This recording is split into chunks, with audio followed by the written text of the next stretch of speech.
86BRZ レース2019最終戦、岡山国際サーキット第2ヒートを制したのは、第1ヒートに続いて KTMS86 谷口信輝となった。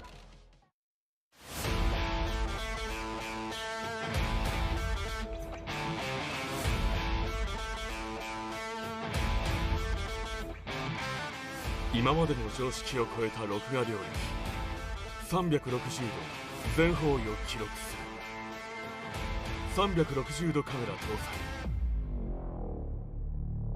載日本製ドライブレコード HDR360C コムテック。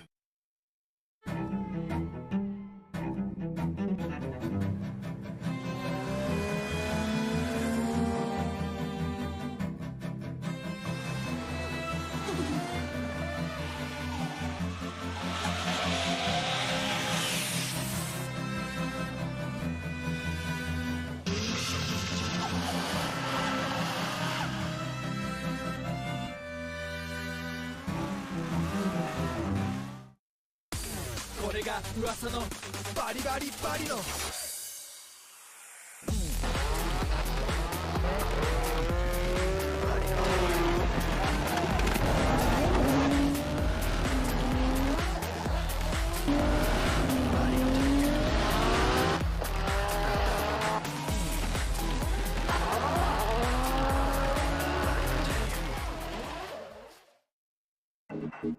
バリのタイヤ。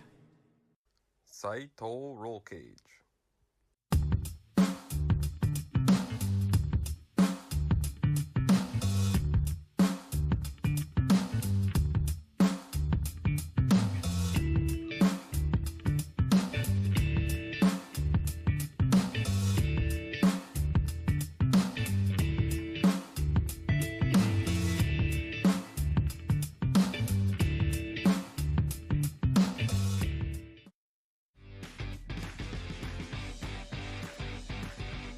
ホットビールは1968年に販売を開始し、2018年に発売50周年を迎えた販売台数世界一の大キャストカーブランドです。年間約400種類のラインナップとなるベーシックカーからコレクターに人気のプレミアムカーなど幅広い商品ラインナップが揃っています。今回フォーミュラドリフト仕様のシルビアも会場で販売しているので、ぜひチェックしてください。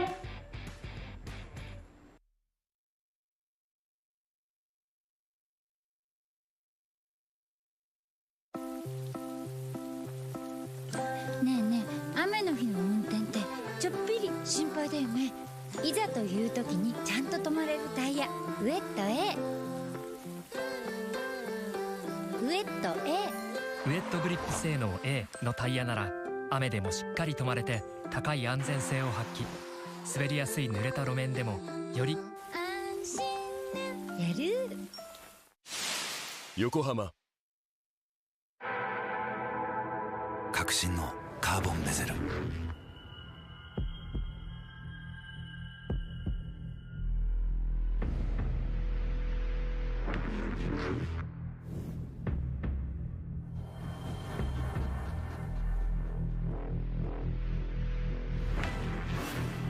Bluetooth 搭載 G-SHOCK カシオ。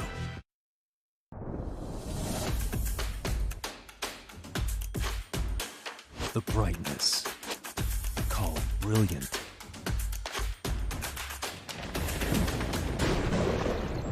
Valenti.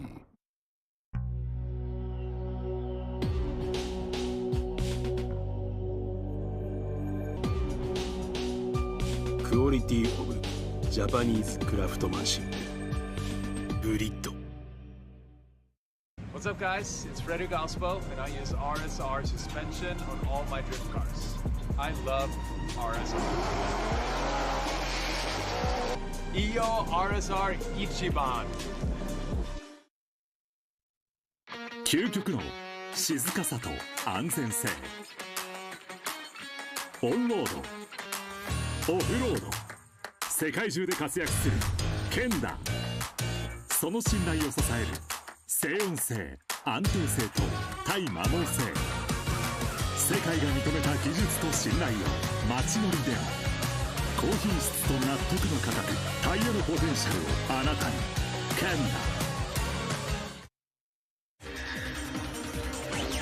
ダ。伝統と革新、小倉クラッチのテクノロジーを凝縮。チャンピオンを取るためのクラッチ。小倉レーシングクラッチ ORC。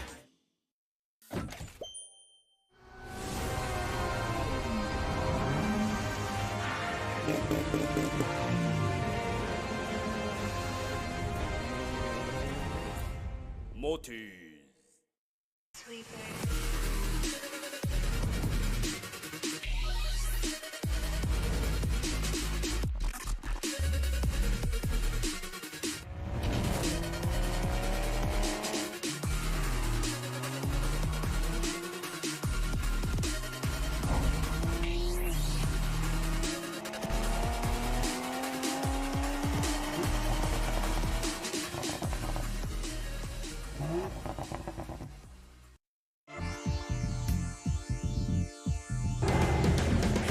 The brightness, called brilliant, blinding and vivid.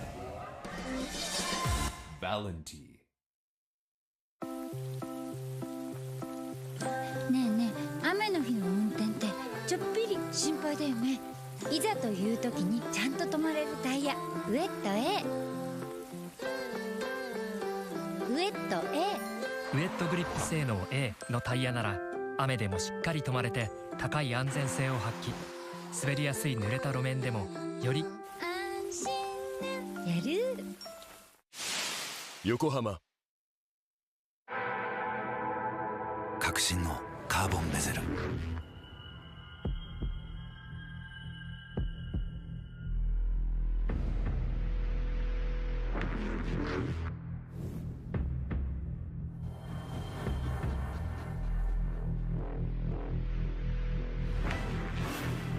Bluetooth 搭載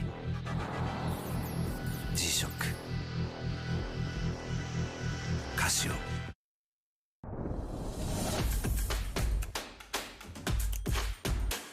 The brightness, called brilliant.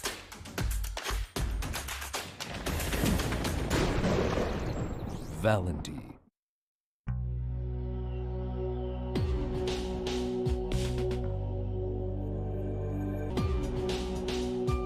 クオリティオブジャパニーズクラフトマンシップグリッド。 What's up, guys? It's Frederick Ospo, and I use RSR suspension on all my drift cars. I love RSR. EO RSR 一番。究極の静かさと安全性。オンロード、オフロード、世界中で活躍するケンダ。その信頼を支える静音性、安定性と対摩耗性。世界が認めた技術と信頼を街乗りでも。高品質と納得の価格、タイヤのポテンシャルをあなたに。ケン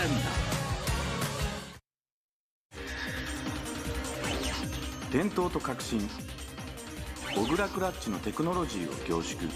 チャンピオンを取るためのクラッチ。小倉レーシングクラッチ ORC。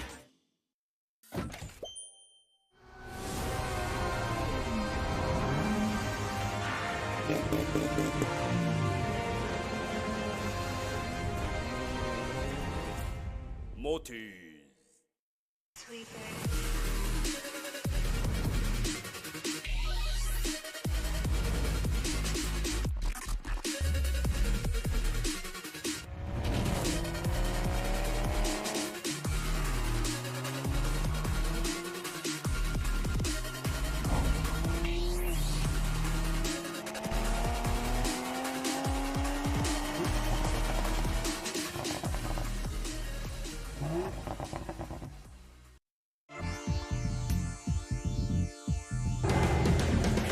of brightness called brilliant, blinding, and vivid. Valenti.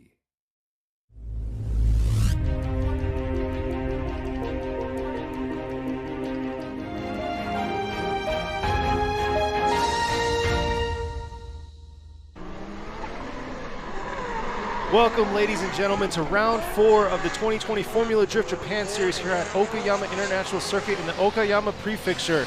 We are in the top 32 for today.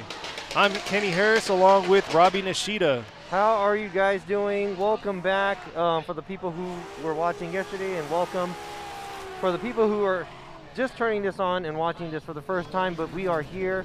This is going to be the top 32 tandem battles. We're going to take a short break in between and then go to the top 16 battles, and we will see who is going to be the winner here at the round 4 Okayama round. And as you can hear in the background, they're still doing a little bit more of their practice rounds this morning, and we've seen some phenomenal things this morning so far.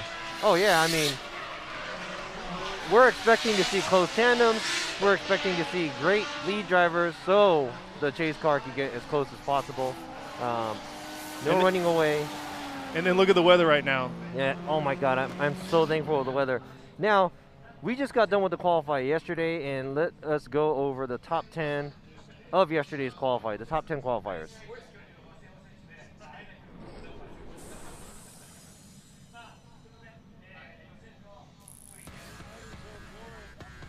There you go, this is qualifying number 10, car number 8, Koichi Yamashita. He is driving the JZX100 from Team Weld. He usually qualifies higher, but 10th is where he was, where he landed.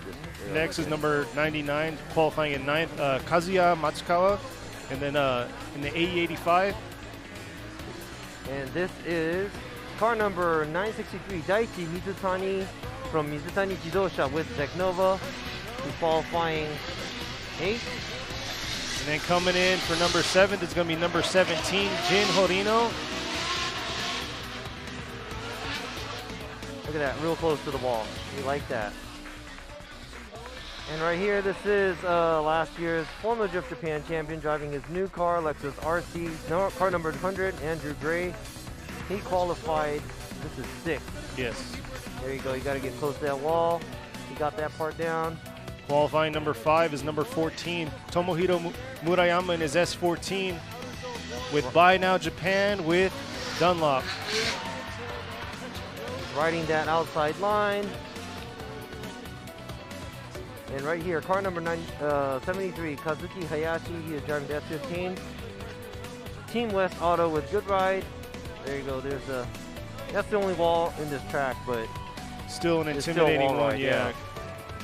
And then qualifying here, number 15, Katsuhiro Ueo, and his S15 is mean S15 with the VR38. Yeah, I like that flick. He throws a lot of angle going through. I think the top 3 qualifiers, they threw crazy amount of angle right underneath this Yokohama bridge in front of the judging stand. Now this is the 2nd place qualifier, TMS Racing Team, car number 36, Kazumi Takahashi.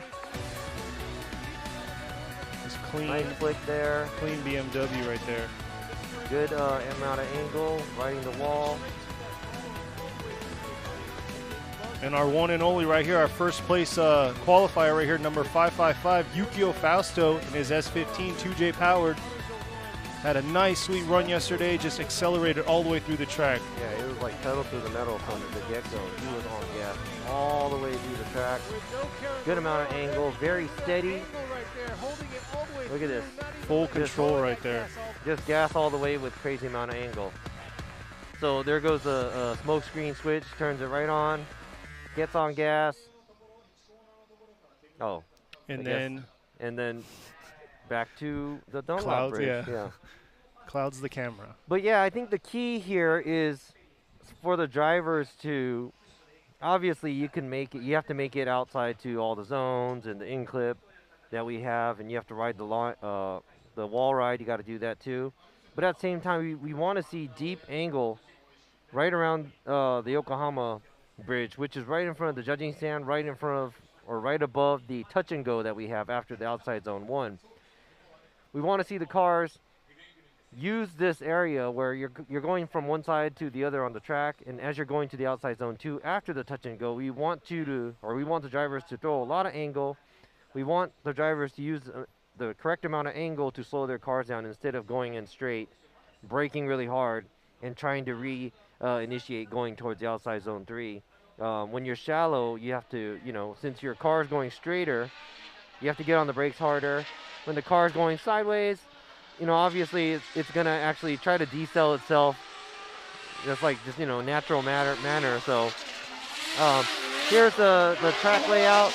We have the 3-2-1 initiation cone after the straightaway.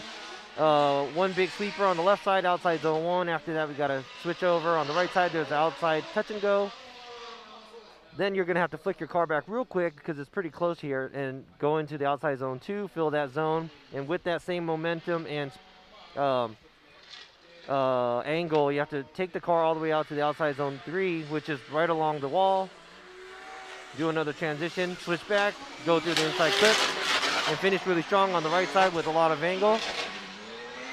So the biggest thing you got to realize for outside zone 3, it's a very tight area where that wall's at. So it's going to be real challenging for these drivers to come by and keep that same angle coming across. Now, because of the COVID, same as the rest of the rounds, we don't have any spectators, but let me go ahead and explain to you, or not explain to you, let me go ahead and introduce you to our other judge that is not here. He is remote judging from Canada.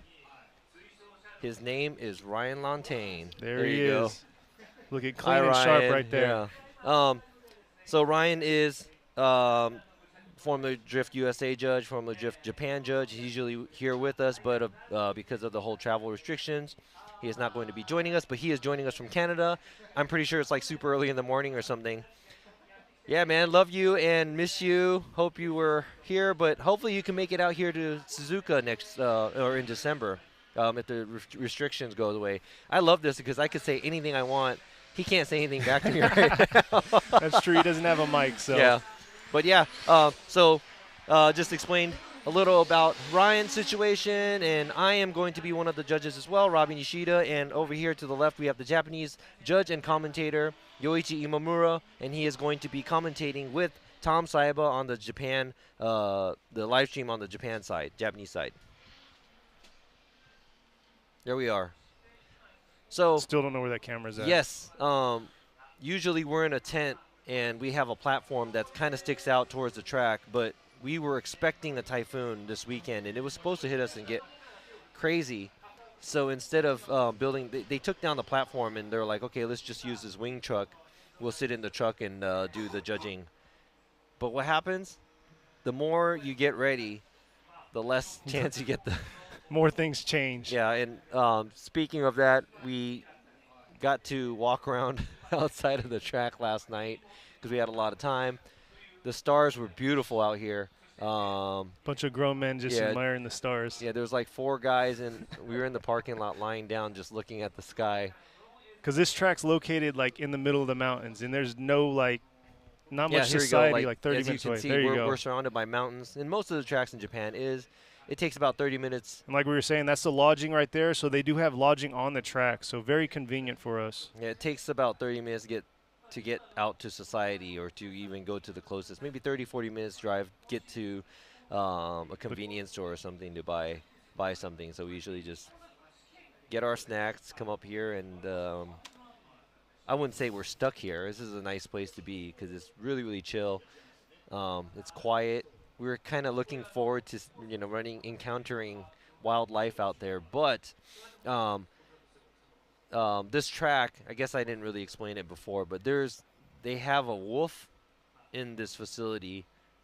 And I guess that wolf is supposed to keep a lot of the deers and the scent of them. Yeah, the scent of them is supposed to give off. It's supposed to kind of shed away from all the wildlife from coming toward the track. They just don't want wildlife to jump into the track while they have like a major race or anything, I mean, this track though is insane. It's 2.3 miles roughly, and it's phenomenal.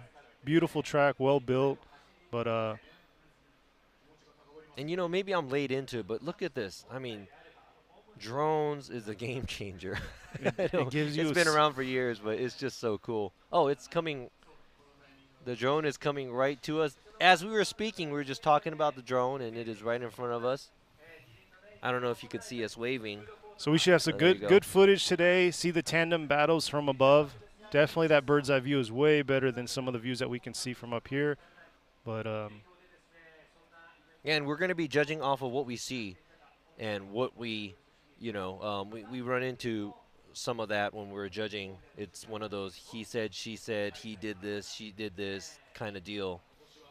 But the judges are only given what we're given, so we are strictly judging off of what we see and what we hear and, pretty much what we sent. So yeah, and combining the two. But the biggest thing is for, like we were talking about earlier with the drivers, is it comes up to the drivers doing a good lead run and a chase run. Exactly. So there's two parts to it. So they could do something good, totally botch another one, but it can rely on the other driver that they're competing against. They could do the same, and it could be a one more time, or it could be pushed around to someone getting that victory. Yeah, and I think the guys that are driving at 100%, obviously it's going to look so much better, and they're probably going to perform a lot better than the guys that are driving 60% or 70%. True. And that's something that you can really tell.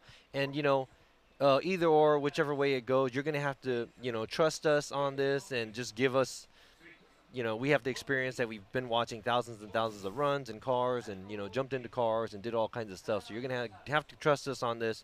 We're going to try our best to keep it so, true as possible. We could find the true victor of the round. But and that goes for every other drifting, And I was a competitor before, and I always thought, like, I'm just blabbing away about this. But I used to be a driver, and I always thought, like, oh, man, there might be something behind it and blah, blah, blah, blah, blah, blah. But being in the seat doing this, you really, really understand that there's nothing at all. We just see it as blue car against red car. Exactly. And it doesn't even matter if you know the guy or don't know the guy or what kind of sponsor they have or any of that stuff. That doesn't even matter because it's the best guy. I saw something mentioned Best about speed over control. It is huge, so speed isn't a factor here. We're definitely looking at control of these vehicles. That's the purpose of what the chicane, right? Yeah, so, I mean, if you want speed, yeah, it's hard to go fast. It is. It's really hard to go fast, and I know it. But at the same time, don't forget that we're at a drifting event. We're drifting, and the first time I saw drifting, I used to drive around in the mountains and just drive fast. But when I first saw drifting, I thought it was cool because the car was going sideways. Yeah. So that's what we want to see. We want to see sideways motion. Out of control, but in control. Exactly. Out of control, but in control. So we're trying to draw that back instead of just trying to go fast. Because if you just want to go fast, you can go and drive time attack or go drag racing, Exactly. So this track is obviously more spread out than the one we saw at Ebisu and all the other ones. So you're going to see a little bit, obviously, more higher speed or momentum's pushed through, but as we're speaking, there's the first pair that you just saw right now. That was a burnout box. It's on the complete opposite side of this track. The burnout box is at the straightaway right before the last corner of this track. So even if you're on the straightaway, you can't even see the burnout box. So it takes a little bit of time for the drivers to pull up, but it looks like car number 555, number one qualifier, Yukio Fausto, just got done, came out of his burnout box, the scrubbing, got all the tire scrubbing done, and he is staging to get ready for the first battle that's going to kick off here at Okayama for top 32. And Yukio Fausto will be going against number 408, Shoya Saito. He's with the Car Guy Racing. Hey, he's okay to be here today because it's a weekend. Yeah, school's out. Not school's out, but he's like off today. Like we were saying yesterday for qualifying, he's actually, he's 18 years old, still in high school, and he actually had to have permission to come out on Friday for the practice run. But and definitely amazing to be 18, you're at a professional sport at this point, and I think competing. It's thanks to the support that he gets from family, friends, and sponsors. And I think that goes for any of the drivers and teams too. It's like there's no way you can do it by yourself. This is not a one-man sport. This is driver, team, everybody involved, everybody cooperating and doing their best. Exactly. And that's the beauty of the sport. And also, the meeting everybody and being able to, Here he comes the drift community is so huge because, you meet so much people. Oh, and the support you get from the people that you meet. I mean, it's a tight family. But here he comes coming up to the start gate. So let's see how he's going to handle, because he qualified 32. He's going against Yukio Fausto, who qualified first, and that was like a hands down out of all the drivers. I think if 100 people saw it, 100 of them would have said, "Oh yeah, he qualified first," because that was an amazing run that he just did. I don't think he let go of the throttle at all through his run. Yeah, so let's see he's going to be able to pull that off, and let's see how well he's going to do behind the car as well. Exactly. So both of them obviously driving a Silvia S15, and they're going to be, one's 2J powered while the other one is SR powered. So we'll see how that factor plays in with this big track here. But here they go. And they're off. We have Yukio Fausto in the lead as Saito in the chase coming in. Yukio hitting outer zone 1. Little shallow on outer zone 1, and looks like Saito's getting a little lost inside that cloud of smoke that he's throwing out. Coming into outer zone 3, keep pushing along, and Saito still trailing behind, pretty far behind. Not sure if that 2J power is kind of overpowering that SR. But a huge correction right there. Coming into inside clip 1 is definitely going to be a huge factor for Shoya Saito's, wouldn't say score, but his overall rating for that. Yeah, so this happens a lot to a lot of these drivers at top 32. The first run for the lead. Look at this. Fausto does not make it all the way out to the outside zone 1. I don't know if he's trying to grip up his car so he could leave the car. The car doesn't look as dynamic as his qualifier run. And yes, he's on gas most of the time, and he looks like he's just kind of trying to run away from Saito. But at the same time, Saito is kind of lost in the smoke. He was gapped, and that might be from maybe power difference of the cars. But yeah, that wasn't a good run by the lead driver. But at the same time, the chase driver kind of made a big mistake right before the in-clip, and also was left behind somewhat. Yeah. So yeah, we do want to see some sort or some form of proximity as well. So exactly, this isn't drag racing, so definitely we want to see proximity getting closer and closer. So coming up, it's going to be Shoya Saito as the lead, as Yukio Fausto is going to be on the chase. So we'll see how Fausto does chasing after, you know, a little bit, you know, maybe underpowered car, or, you know, see what Saito is going to throw down for him. Yeah. But then again, like we were talking about before, Saito did a pretty amazing job at Ebisu the last round. Yeah. Going against Andrew Gray. So sometimes, like we said, they just step up to the plate, and they just for some reason turn it on. They can deliver right there at game time, not, you know, during practice or qualify. Looks like they're good to go. About to get ready to. All right, here we go. Saito in the lead, Fausto in the chase. Coming down the strip to the 3-2-1, but slowly accelerating into that. Coming in, Saito initiating, coming into outer zone 1. Got a little bit deeper, but Fausto's right there on his tail. Trying to gain, get a little bit outside on that touch and go. But trying to keep his proximity up against him and throttle through to that outside zone 3 into this inside clip. Fausto's right there in his cloud trail and pushing all the way through. Definitely a lot better proximity. Could be a little closer and cleaner, but overall. Wow, so just as we were speaking, Saito kind of did a pretty, not kind of, but he did an amazing job. I'm sorry about the screen right now. Oh, there we go. Okay, so looks like Saito did a better job going to the outside, and right here, Fausto is a little totally deep there, on a different line. Started cleaning up right here at the end, and like you said, right here, there was a big mistake by Fausto too.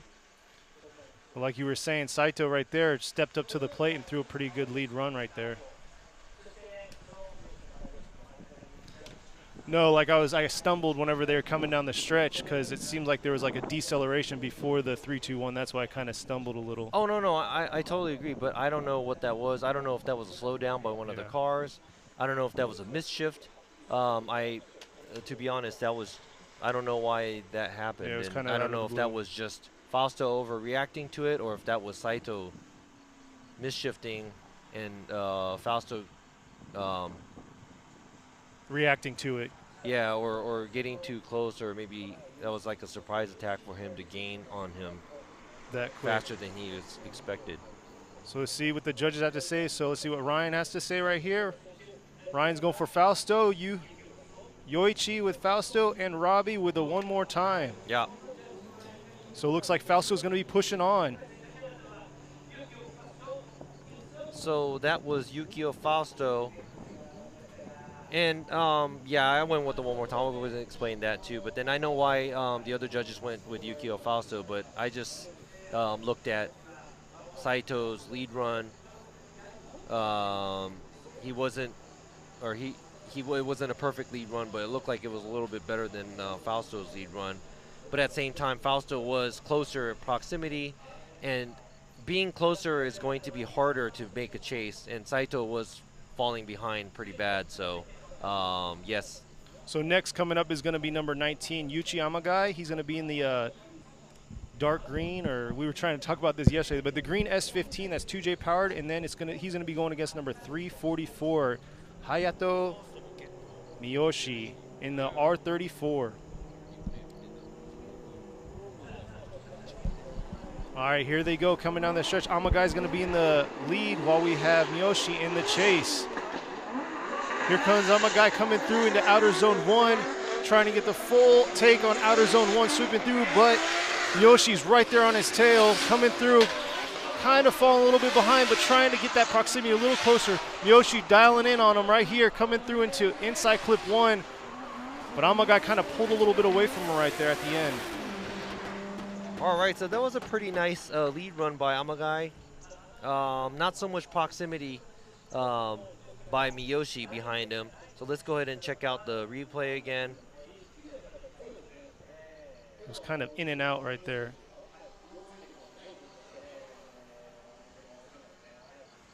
Yeah, so Miyoshi is trying to match his line. One tire off by Amagai. But it looks like Miyoshi did a transition a little too early, so he missed a touch and go, and he's running slightly smaller line by Amagai, but an average amount of proximity by the chase driver, and the lead driver pretty much just did what he had to do as a lead car. So good lead run right there. Yep. So let's see what Amagai's going to do as the chase while Miyoshi is going to be doing the lead.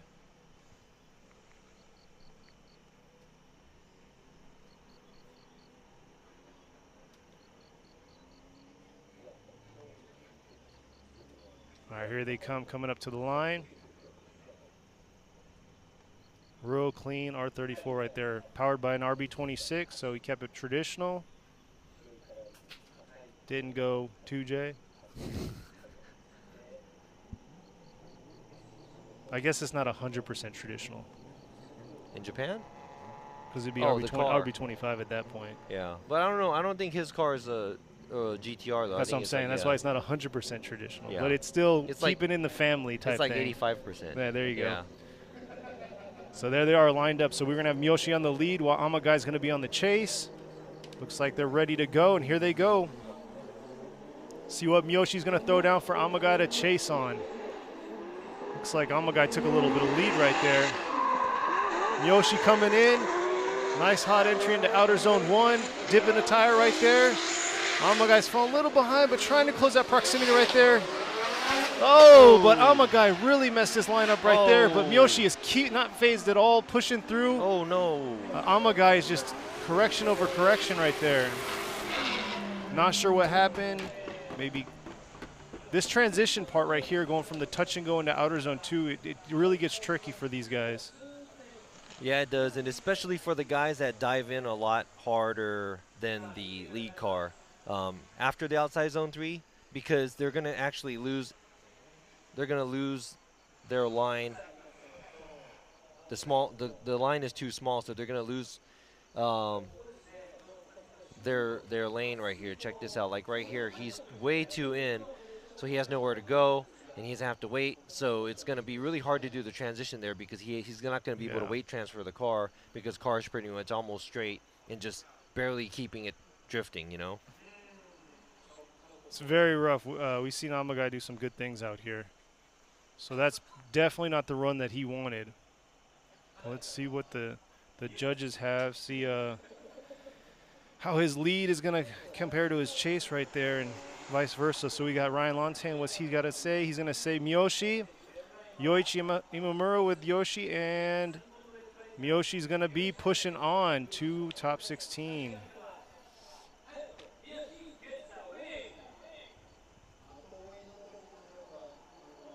So Miyoshi, last event at Ebisu, he actually had to pretty much tap out because of a mechanical failure. So good to see him push. Back, yeah, good to see him back here in action, pushing some good runs and going into top 16. So that's awesome. Yeah, and that was too bad for fan favorite Amagai with his, was it olive green, military green, S15. We'll go with that. Yeah, so he is knocked out, so he's not going to be able to make it to the top 16.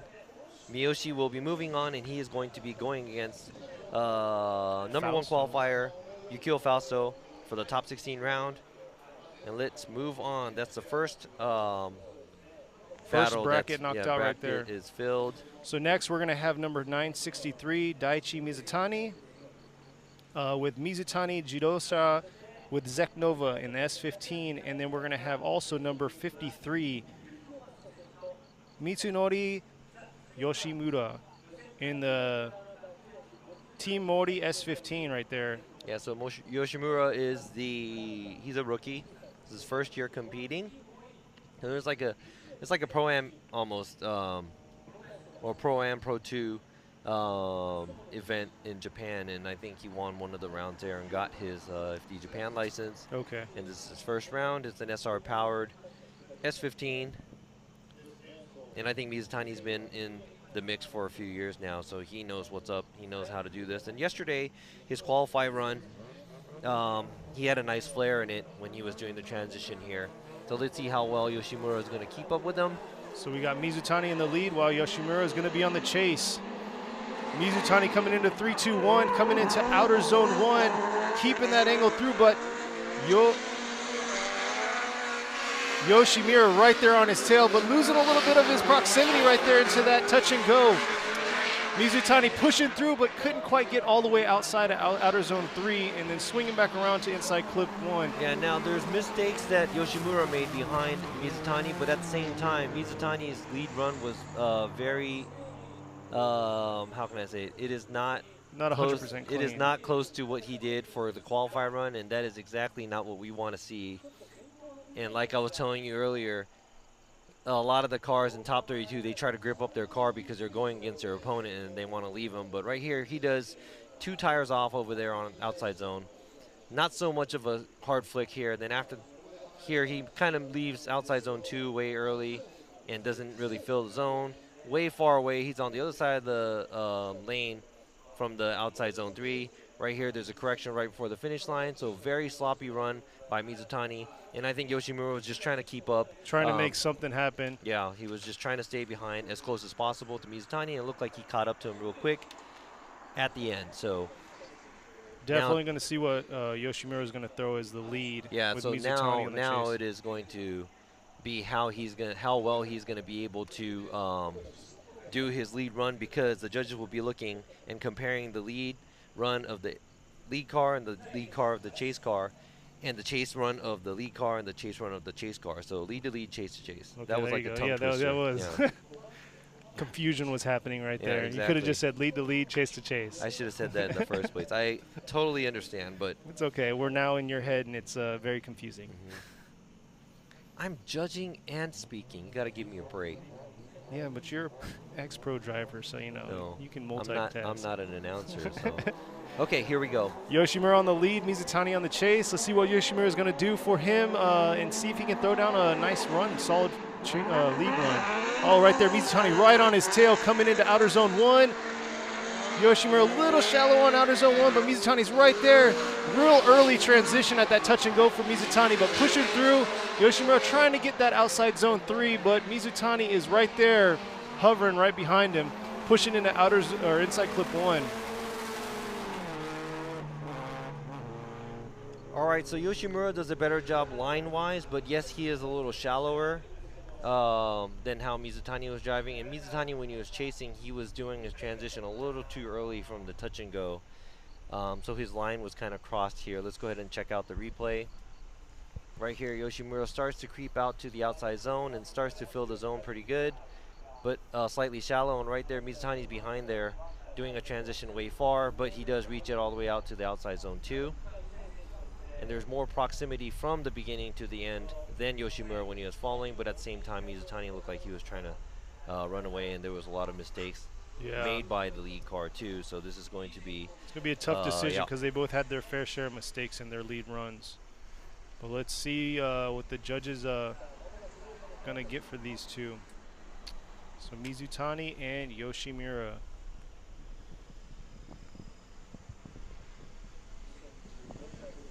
Getting the entries put in right now. That's the tough thing. Seeing the getting both aspects, both sides, and then trying to come up with the right conclusion to it. Here goes Ryan Lantain with Yoshimura, Yoichi Imamura with Yoshimura, and Robbie Nishida with Yoshimura. Imamura is going to be pushing through. Yeah, in my opinion, that was pretty close to it one more time too. But at the same time, yes, I think the mistakes made by Mizutani there was a little too many that he did, chasing and leading. So overall, Yoshimura was he was very stable throughout the whole run, and not the most beautiful, but he did do a lead run where it was chaseable by Mizutani. So most definitely, and Mizutani had his few mistakes, especially with that touch and go. That definitely set him off right there. All right. Next coming up is going to be number 99, Kazuya Matsukawa. He's going to be with Hiroshima Toyota. Team Droopy in his AE85, and we're going to have Kazuhiro Kubo going against him, number 58, with Vacancies in his 180SX pulling up right now, or actually right at the gate now. So, like we were saying yesterday, Matsukawa, this is nothing new to him. He podiumed last year here at this track. So definitely going to see some flair with him. Let's see.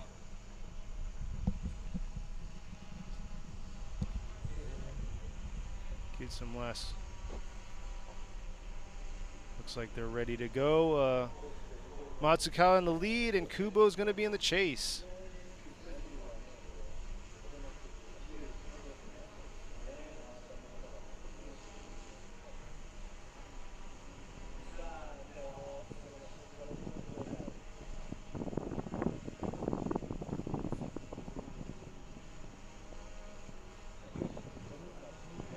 Ready to go. See what this A85 and this 1GR V6 twin turbo is going to throw down for the lead run right here. Matsukawa coming in hot into outer zone 1, sweeping around, but he's got Kubo right behind him. Matsukawa pushing through, putting a flick right here into touch and go. Kubo's falling, but trying to get his proximity a little closer here, changing his lineup a little. Can't quite mimic that in the outer zone 3, and then coming in inside clip 1 and trailing a little bit behind. Definitely struggled on trying to keep up with Matsukawa on that run. All right, so Matsukawa did a great job leading. He pretty much did what he was supposed to as the lead driver. So I guess there's not much to say for this run, but Matsukawa did what he had to do.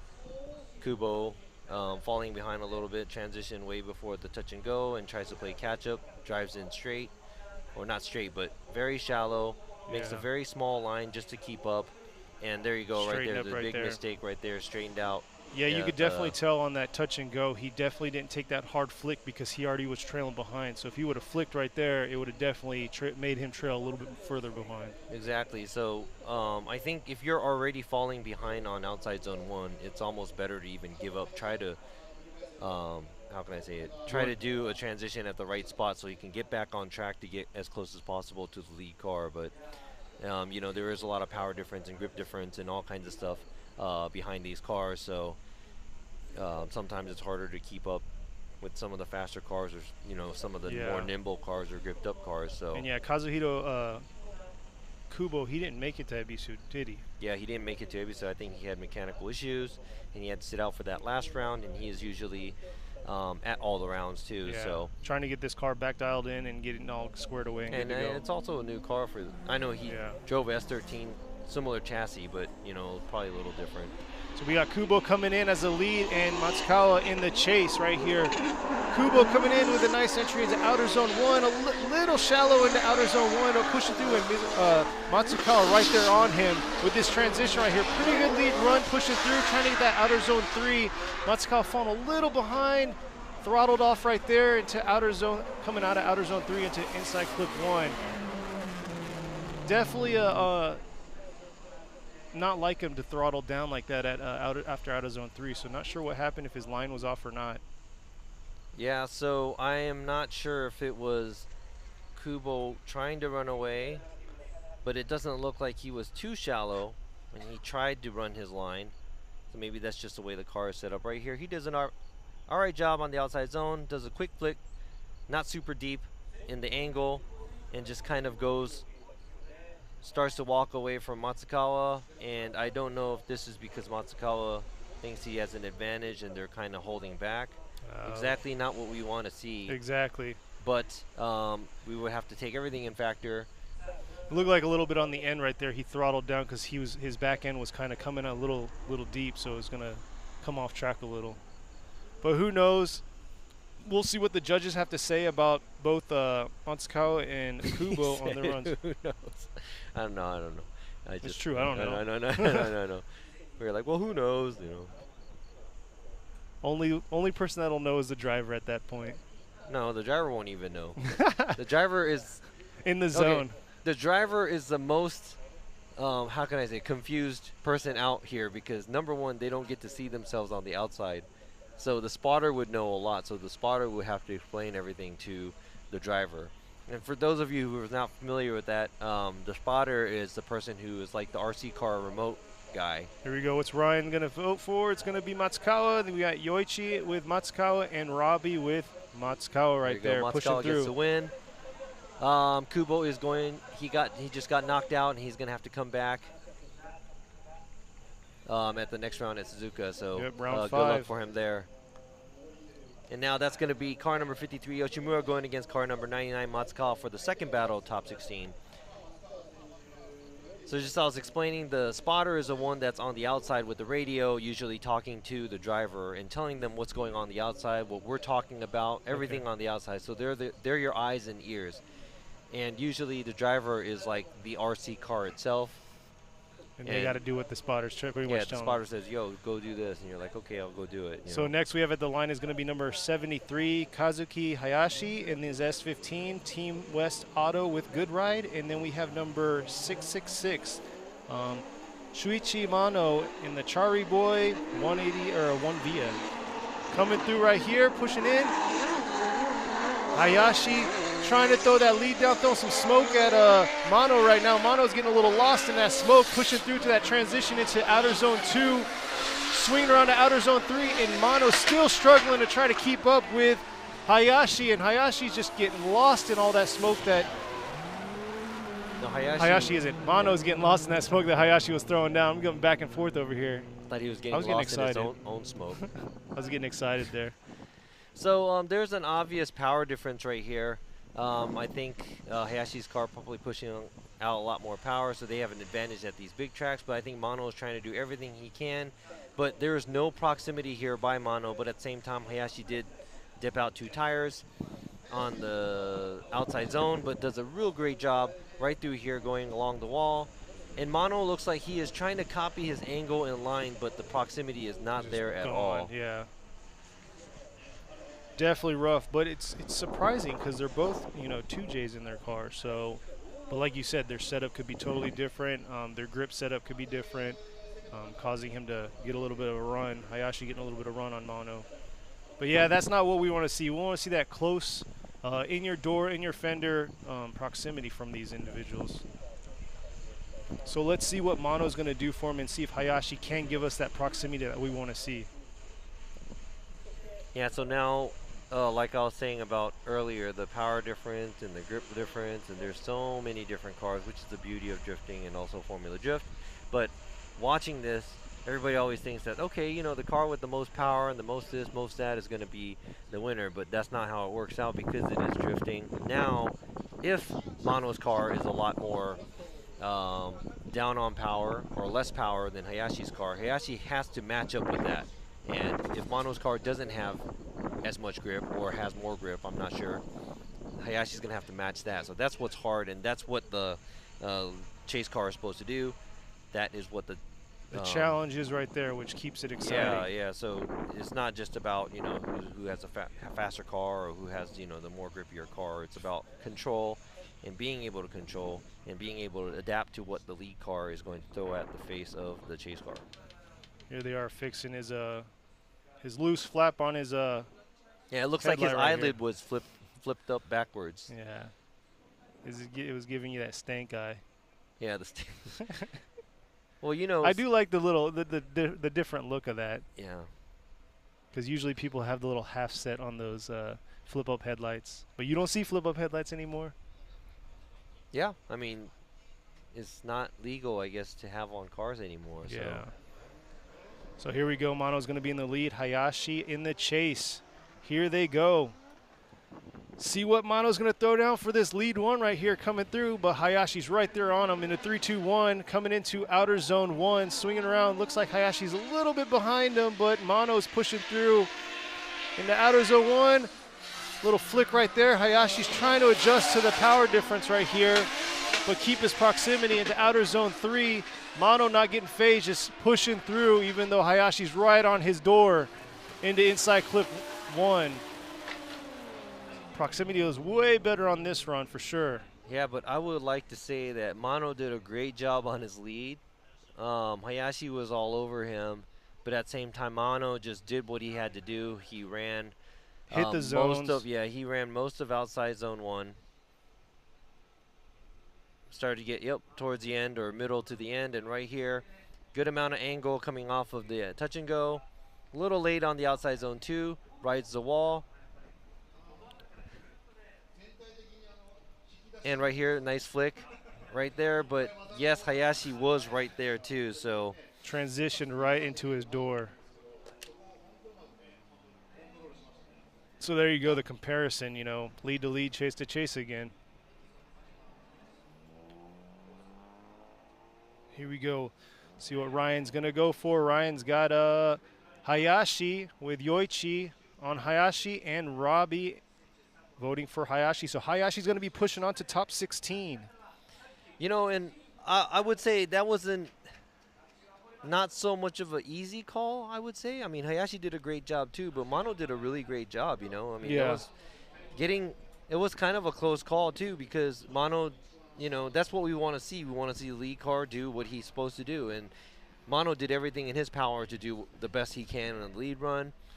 And obviously a good lead run is going to give the chase car a good chance to chase. But at the same time, we're here at tandem battles, so, you know. Yeah, obviously you have to have some kind of proximity as well. Yeah, but Mono kind of, you know, lost that proximity right there. Probably he was a huge factor in what he was doing. So next we have lined up already at the gate is going to be number 888, Kenji Yamada, also known as Jamaken, in his Nago Techno Larada Company S15. Powered by an SR right here. And then coming up to the gate right now is going to be number 328, Shinichiro Saito in his Car Guy Racing 180SX powered by 2J. So this is the father of Shoya Saito that was he just got knocked out by Yukio Faust at the first battle today. So hopefully says, hey, it's like, son, I got this. Yeah, exactly. He's going to move on, you know, yeah. Hopefully Shinichiro Saito can kind of push on for him, show him what's up. But yes, he does have that 2J power, so we'll see what he's going to do against this SR power right here. But Yamada is not anything new to this, so let's see what he's going to do for the lead run right here. Yamada or Jamaken coming in to outer zone 1, and Saito falling a little behind. Jamaken just dipping about tire, so flicking back around into this outer zone 2. Oh, can he hold it? Saito trying to hold it through to outer zone 3, but definitely got affected coming from outer zone 2 to inside or outer zone 3. Pylons definitely took a good chunk of his car. Let's see this replay right here.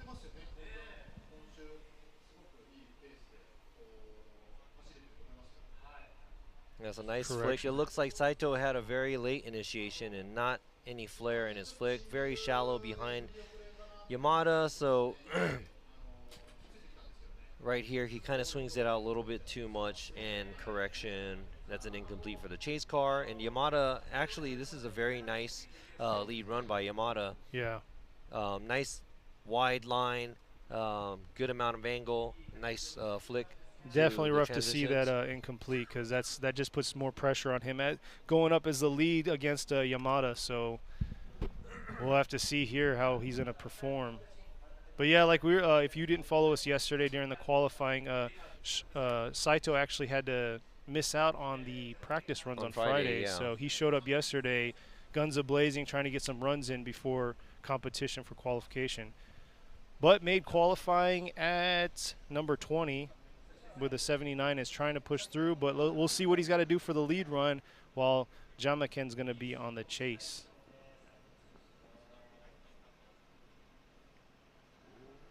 Looks like they're both ready to go. Here we go. Saito on the lead and Jamaken on the chase, but maybe a fault happened right there. That might have been. Oh, Saito jumped the light, so they will restage. It's hard to see, but yeah, right in the dead center where the flag guy is, there's actually a tree right there. There's a tree? Or a light tree. Yeah, they call it a tree. I know.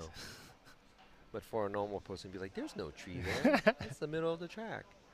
I see a green cone. But it's hard to see because I can barely see that light up. Yeah, from here it's hard. With but the camera. But here they are. When you zoom, you could zoom it and stuff. We can watch things on the replay back here. That's not on the live stream. The live stream, yeah. We can actually go to the guys that are. All right, here he goes. Saito in the lead. Jamaken on the chase. Saito coming into 3-2-1. Coming into outer zone 1, initiating all the way through. Just little shallow, dipped a little bit out to outer zone 1, coming into that touch and go. And Jamaken trying to play it safe, I think. He needs to get that proximity a little bit closer, which he's trying to do right here. Coming into inside clip 1 and hovering in close to Saito right there. I think Saito just wanted to put up a fight because of his big mistake. He had to cover up when he was chasing Yamada. And right here, very, how can I say it? It's not a hard flick for him for initiation, but he runs a good line on the outside right here, but Yamada is right behind him. Not so much angle from him. Going under the Yokohama Bridge in front of the touch and go. So he couldn't flick back and make it all the way out to the outside zone 2. So his line was actually slightly small. So kind of a safe lead run. Yeah, it was pretty much of a safe lead run by Saito, and Yamada was on him. So this might be... Ryan with Yamada, Yoichi with Yamada, and Robbie with Yamada on that.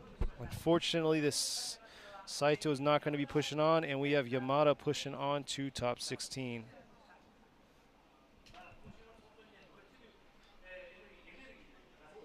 Yeah, this is. Yeah, usually I take notes for. So next. I usually take notes for all the tandem, lead car, chase car, and stuff like that. But it's really hard to juggle this around. So this is hard stuff. Yep. The next cars is car number 14, Tomohiro Murayama, going against car number 18, Tetsuya Iha. Here we go.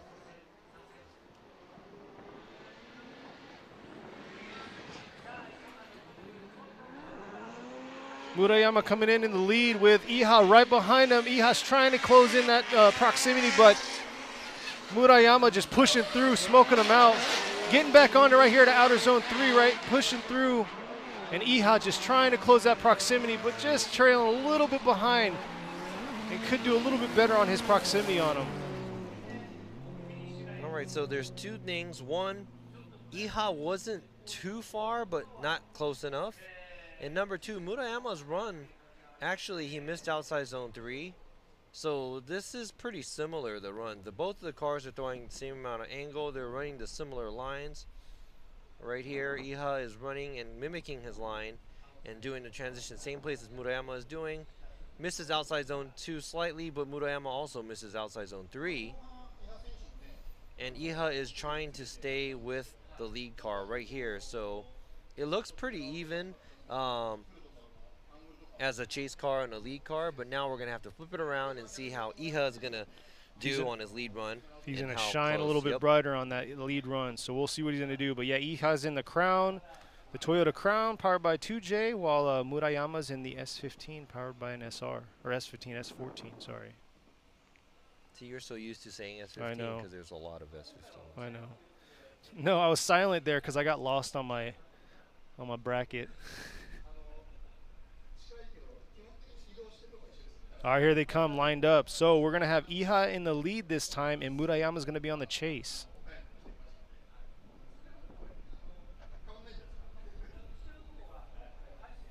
So Murayama with the Buy Now Japan with Dunlop, S14, while Iha is going to be in this Kartis Okinawa Toyota Crown.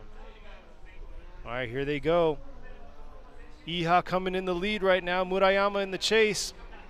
See what Iha is going to throw down for Murayama to chase on. Iha coming into outer zone 1, taking a little bit lightly and real shallow into outer zone 1. Real light flick into that touch and go, swinging into outer zone 3. Oh! But Murayama had a huge correction right there. Oh. Huge correction on coming into outer zone 3. See the replay. Let's replay. So Iha's lead run, looking at what we just saw, was kind of shallow, low energy. And as he was, as the lead car was going, Murayama was right behind him, right here. Gets closer, runs a smaller line, and right around here, after here, Murayama makes. Oh man, it's a big mistake by Murayama. Pretty much straightens out.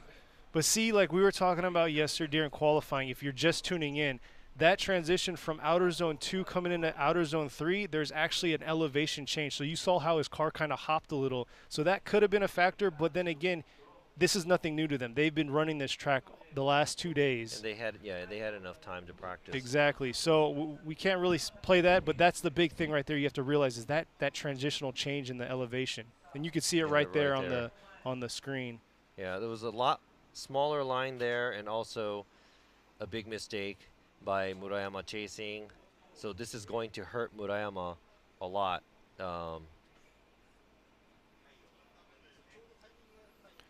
See what they're going to have for, see what the judges have for Murayama and Iha. All right, we got Ryan for Iha, Yoichi going for Iha, and Robbie is going to be with Iha also. So Iha is going to be pushing on to top 16. Yeah, this is crazy. You just never know until the end what's going to happen with the drivers. So, yeah, Murayama is knocked out. That was a big mistake by Murayama. But good to see Iha pushing on. I know he's been struggling to being in top 32 and trying to push on. I know at Abisu he kind of fell off and didn't make top 32. Yes, and I have some bad news for the left side bracket. We're almost done with the left side bracket of the top 32. But car number 38, Tadahiro Fukada, is not going to make it. Oh, unfortunate right there. I know they towed his car out last night, and they went to work on it, and I'm not sure what kind of problem they had. But the car was towed out, and they took it to a different facility, and they were trying to fix the car to get it ready for today. But obviously he is not back, and he is going to have to bow out for this battle. Yeah, that's very unfortunate. Fukada is very experienced, or he's actually, a veteran for Formula Drift Japan, started from day one. So very sad to see him not be able to push on it and solidify a top spot. But, so Kunihiko Teramachi is going to get the win, and Kunihiko Teramachi is going to be moving to the top 16. Fukada tried his hardest to be able to come out to perform. I think he's the only driver that he's made it out to all the events from day one in FD Japan. So Teramachi pushing through with Nichi Racing with Good Ride Motorsports. And this clean Sylvia S15 powered by 2J with a nice flick right there in the outer zone 3. Flick. Oh, real nice transition into outer zone 3 to swing up to inside clip 1. Very nice run right there. Now let's see if he could do that in the top 16. All right, so that was a buy run by Kunihiko Teramachi. Congratulations, and hopefully we can see Fukada back for the next round, the final round at Suzuka. But we just got go ahead. We just got done with our first our left side of the bracket. Stay tuned. We're gonna go to commercial break, and we'll see you after to finish off this bracket.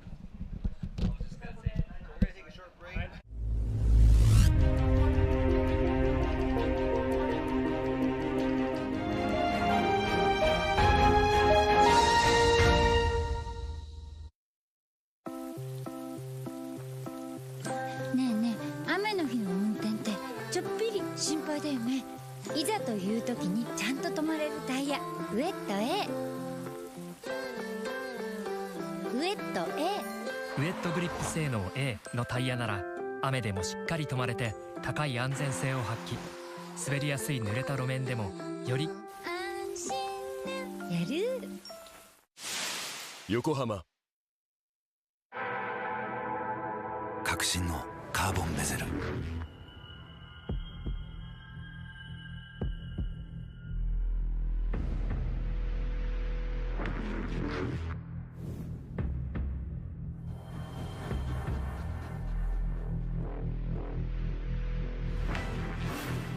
Bluetooth 搭載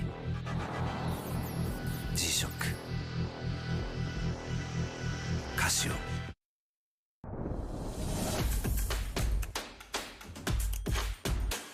The brightness called brilliant.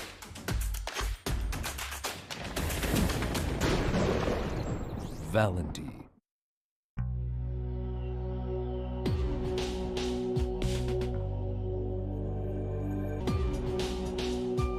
Quality of Japanese craftsmanship. ブリッド。 What's up, guys? It's Frederick Ospo, and I use RSR suspension on all my drift cars. I love RSR. Iyo RSR Ichiban. 究極の静かさと安全性。オンロード、オフロード、世界中で活躍するケンダ。その信頼を支える静音性、安定性と対摩耗性。世界が認めた技術と信頼を街乗りでも高品質と納得の価格、タイヤのポテンシャルをあなたに。ケンダ。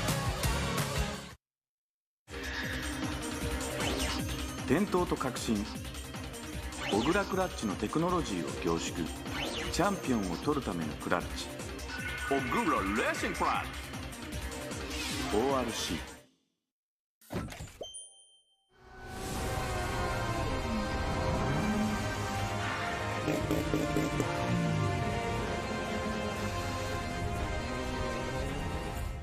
モティ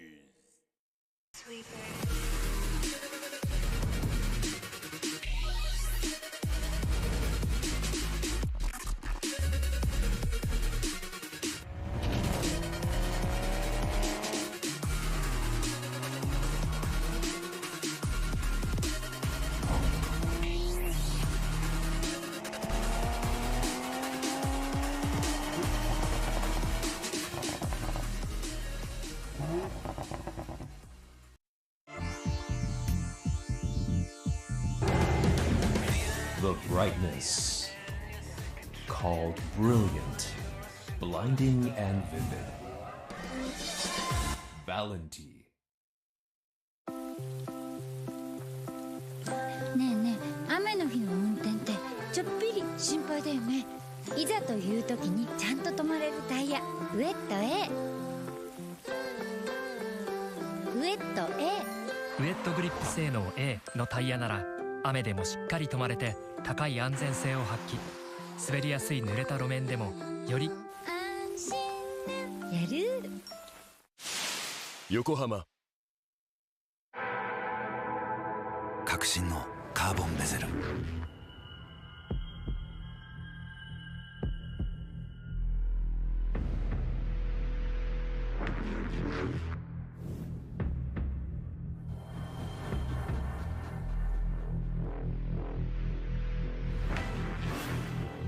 Bluetooth 搭載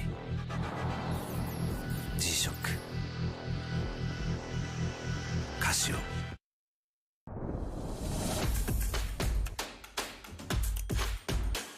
The brightness called brilliant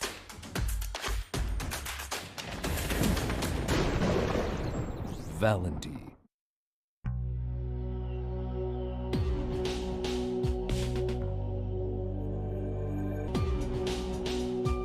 Quality of Japanese craftsmanship ブリッド What's up, guys? It's Frederick Ospo, and I use RSR suspension on all my drift cars. I love RSR. Iyo RSR Ichiban. 究極の静かさと安全性。オンロード、オフロード、世界中で活躍するケンダ。その信頼を支える静音性、安定性と対摩耗性。世界が認めた技術と信頼を街乗りでも。高品質と納得の価格、タイヤのポテンシャルをあなたに。ケン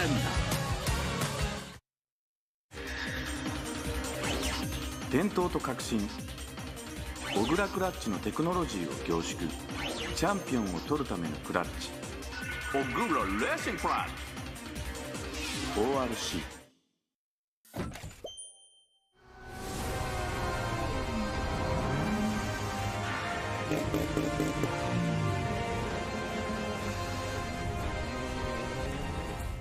モティ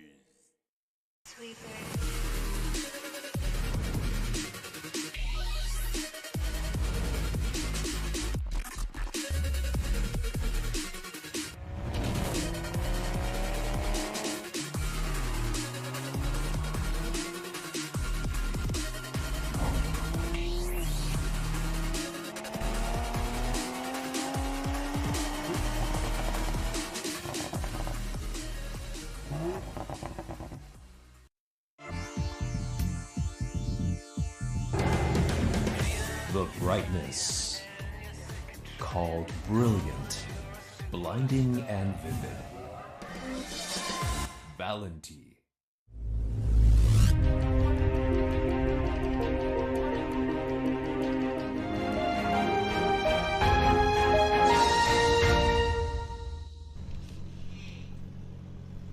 And welcome back to the top 32 of round 4 of the 2020 Formula Drift Japan Series here at Okayama International Circuit in the Okayama Prefecture. We just got done with the first half of the bracket, so we got 8 down and we have 8 more battles to go. Look at this facility, it's huge. We're only using 1/4 of it.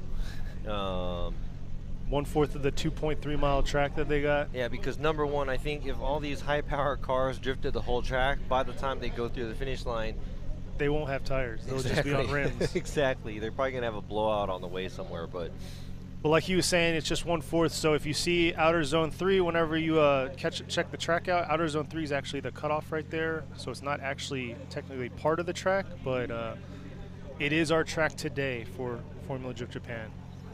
And this is TMS Motorsports? Yes, it's going to be number 36, Kazumi Takahashi with the TMS Racing Team E92 BMW. The Eurofighter in Japan with a Toyota V6 turbo motor in it, going against number 13, Yasuhiro Takaki in his 180SX. SR powered 180SX.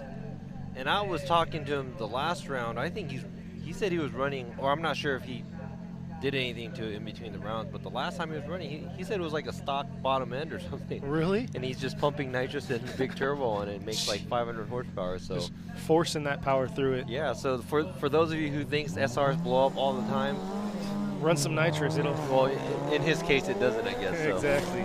So here we go. Takahashi in the lead with Takaki in the chase. Takahashi right here. Pushing through with Takaki getting lost all in that smoke, and Takahashi pushing through right here.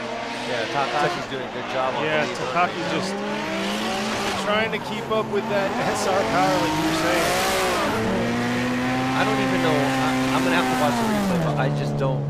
I lost Takaki. Yeah. Like, I don't know what happened to him right now in the smoke. I'm over here jumbling the names. Yeah, Takaki, you're like Takahashi. There's a lot of Takaka going on. Yeah. But yeah, definitely the proximity was not there. Here we go. Takahashi's leading, doing his job. He runs the outside line on the outside zone, and Takaki is not in the screen. Yeah, not in the screen. So the great thing about drifting is a lot of smoke, and it looks really cool. But at the same time, for the drivers, smoke is like their worst enemy because visibility pretty much is blindfolding you. Yeah. So he falls back. So let's see what Takaki's gonna do with being the lead as Takashi. Takaki. As the chase right here. Yeah, Takahashi against Takaki.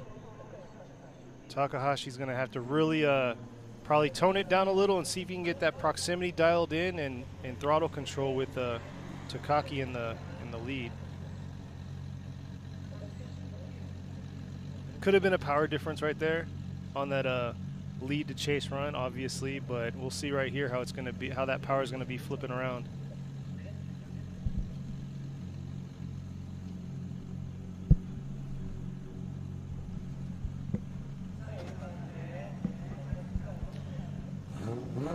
All right, but on the straightaway, it looks like Takaki. Well, maybe he jumped the light earlier too, so he's trying to hang with Takahashi a lot. Takahashi, a little bit of gap right there, but looks like he's going to try to close it. Takaki makes it all the way out to the outside zone. He is feeling it. Takahashi's right there though on his tail. Oh, is he going to keep it? Oh, and had that same correction with a huge mistake by Takaki right there. Takahashi kind of anticipating it, playing that same line with cause a collision right there. Yeah, so I know Takahashi had a huge correction behind Takaki, but I think all the judges going to treat that as Takaki's mistake, causing Takahashi get into that situation. Right here, Takahashi is doing a good job behind, but right here he was shallow and kind of away from the touch and go, but right there Takaki makes a huge correction right in front of the outside zone 3 and barely makes it around that turn and shallows up right there, hits the inside clip, and Takahashi also makes the same correction, but resets himself and is right there on his tail again. Yeah, but then the chase car is supposed to mimic what the lead car is doing, and basically he did the same thing that the lead car did. Yeah. So that will be on the lead car, Takaki. All right, Ryan with Takahashi, Yoichi with Takahashi, and then Robbie with Takahashi pushing on to top 16. Takahashi Kazumi, the second qualifier number 2 of this round, is moving on to top 16. Now we are finished with Kenny's worst nightmare, where it was Takahashi and Takaki, and I know you kept wanting to say Takakaki. I know. And add them or mix them together, but you know, in the heat of the moment, getting excited with this tandem drifting, it just kind of gets to you. My bad, dude. It's hard. It's hard for a Japanese person to pronounce some Japanese names too. So I appreciate your support. So Ryan Sage does a great job. He's the commentator that is not out here. Shout out to the FDUSA guys, and don't forget FDUSA Texas round is going to be at Dallas, Texas. Yeah, Dallas, Texas. So make sure you tune in for that. That's going to be on the end. It's going to be at the end of October. October 30th and November 1st. Right? So yep. So make sure you wear your costumes, bring your candy. So that would be kind of cool if the judges dress up. That's true. Well. So I dare them. I dare the U.S. judges to dress up in their costumes. Yeah, for Halloween. That would be kind of awesome. Probably like no. No reaction. Yeah, probably like no. All right, coming up, so we have number 33, Junya Ishikawa, with number 93, Mankito. Junya Ishikawa is going to be in the 8.6 by Hiroshima Toyota, Team Droopy, while Mankito is going to be with Team Hirano Tires in the JZX 100 Chaser. So 1GR versus 2J here, right? See how this is going to go. We got Ishikawa in the lead, Ito in the chase. So Ishikawa coming through. Nice speed into the, or coming into the, nice proximity by Ito right there. Swinging into outer zone 1. Falling a little bit behind. Yeah, falling behind into this touch and go. But getting that proximity back from outer zone 2 to outer zone 3. Swinging out of outer zone 3 to inside clip 1 and trying to keep that proximity. Ito is just pushing through. Definitely got a little bit lost in the outer zone 1, coming out of outer zone 1, but definitely built proximity back up. So Ito dives in at initiation right here. Ishikawa does a good job leading. Ito is on a smaller line right here, but he tries to get as close as possible to the lead car. Runs outside line both cars. Gets a little left behind here. Tries to play catch up in between touch and go in outside zone 2, but does a good job getting close to Ishikawa, but now it's a black screen. And now Ishikawa does a good job leading, and he gets pretty close to the outside zones. Fills the zones as much as he's supposed to, and a good amount of angle. So I would say that was a good lead run, but at the same time, Ito was trying to stay as close as possible. Yeah, the second half he definitely, definitely the second half he really fought for keeping that proximity. And you know what's important is over the proximity, staying on the same line, holding the same amount of angle, and being as close as possible. That's the most important part. So now it's gonna, the challenge is gonna be to flip the script where Ito is gonna be on the lead and Ishikawa is gonna be on the chase. Getting the vehicles coming back around, get them lined up and ready to go.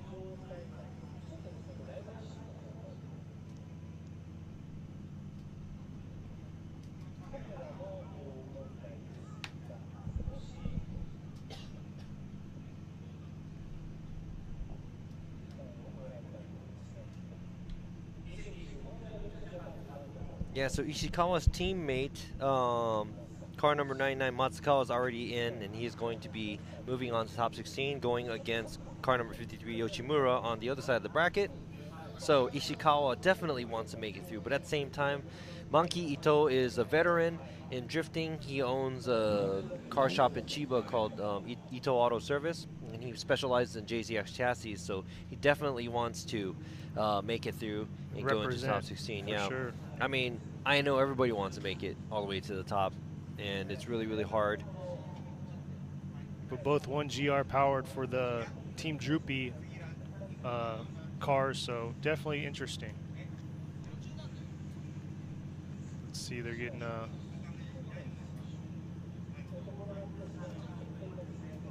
so we will be. There they are. There right we go. there. Yeah. Okay. So now Ishikawa is going to be chasing Ito down, and let's see how well of a lead run Ito could put down, giving Ishikawa a chance to show us great proximity and a great tandem. Yeah, that huge delay, so we can't actually physically see the start gate. So we really rely on the camera views and stuff like that, seeing on what's going on over there. Yeah, pretty much we could see, from where we're sitting, we could see the 3-2-1 cone in half of the straightaway. Right here they go right here. Ito in the lead with Ishikawa on the chase. Coming into this 3-2-1 cone right here. Ito coming in, swinging into outer zone 1, trying to get the full advantage. Ishikawa making a little correction there coming in. Ito pushing back around, hitting outer zone 2, not getting the full stint of outer zone 2, and then rolling into outer zone 3. And nice proximity by Ishikawa right there, coming into inside clip 1, rolling through and taking inside clip 1 completely out. It was really good proximity from Ishikawa towards the last half of the track. But as you saw right now, fresh to your mind, he just had almost maybe 2 tires off on the inside clip, taking out the inside clip on maybe the right side of the car. You're supposed to skim it with your left front bumper, but right here at entry, Ishikawa looks like he makes a big mistake right there, right there. So I'm gonna have to ask them for a different cam view. But right there, Ito does not do a good job on running with angle, but his line is fairly well. He makes it all the way to the outside. And right there, yeah, it looks like Ishikawa's 2 tires off on the inside clip. Let me go ahead and review some of this stuff. So yeah, definitely have to get a better view on that that huge correction he made coming out of 3-2-1, initiating into the outer zone 1. They're going to see what happened along those lines, see if he straightened up or what happened. At this point, every bit counts for the judges. But yeah, you just saw Junya Ishikawa on the chase, while Monkey Ito in the JZX 100 Chaser on the lead. See, they're going to get another replay view up on the screen.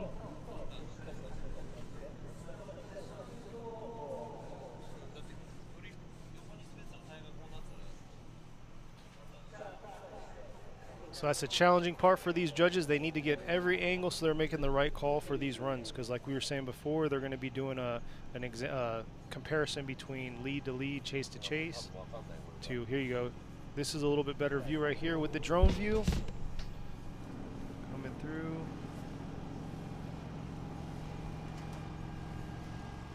Outer zone 1, you saw that correction coming through. Little tight. Ito was right there on the outer zone 3, right up against that wall. Then right here's where he gets about 2 tires off track.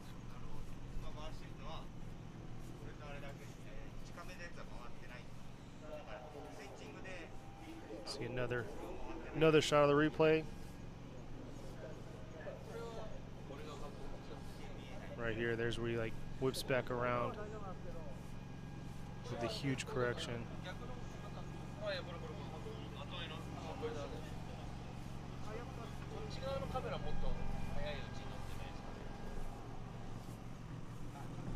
Dipping off track right there. Still talking, getting enough, getting that right call put in. Robbie's in the zone right now, analyzing. And then they threw us on commercial break.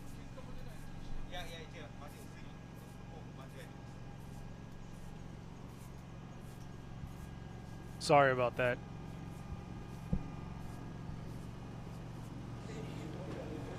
Trying to get one more replay view of it.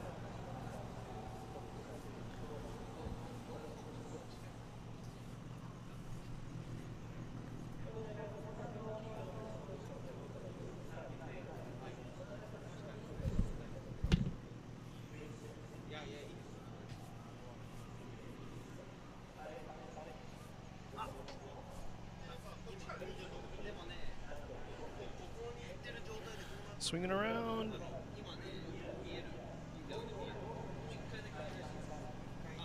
So for those of you watching, they're really trying to see that start coming into outer zone 1, that huge correction by Ishikawa right there in the chase. You'll see how he corrected, and it almost looked like he completely straightened, which is going to be a huge factor on how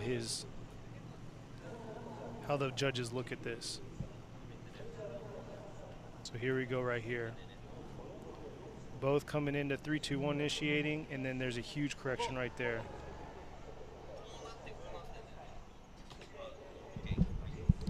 So it looks like Robbie's seen what he wanted to see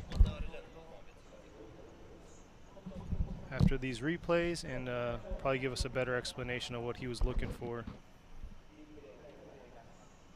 The 2 tires dipping off track, that's acceptable. What is it, after 3 it's just... Yeah, 3 is incomplete, but what we were doing is there was a huge mistake made by Ishikawa at the entry, and I saw it by eye, but I wanted to double check on the replay, and I could barely see it on the replay, but I'm going to go with what I saw or what I see, because we'll go ahead and wait for the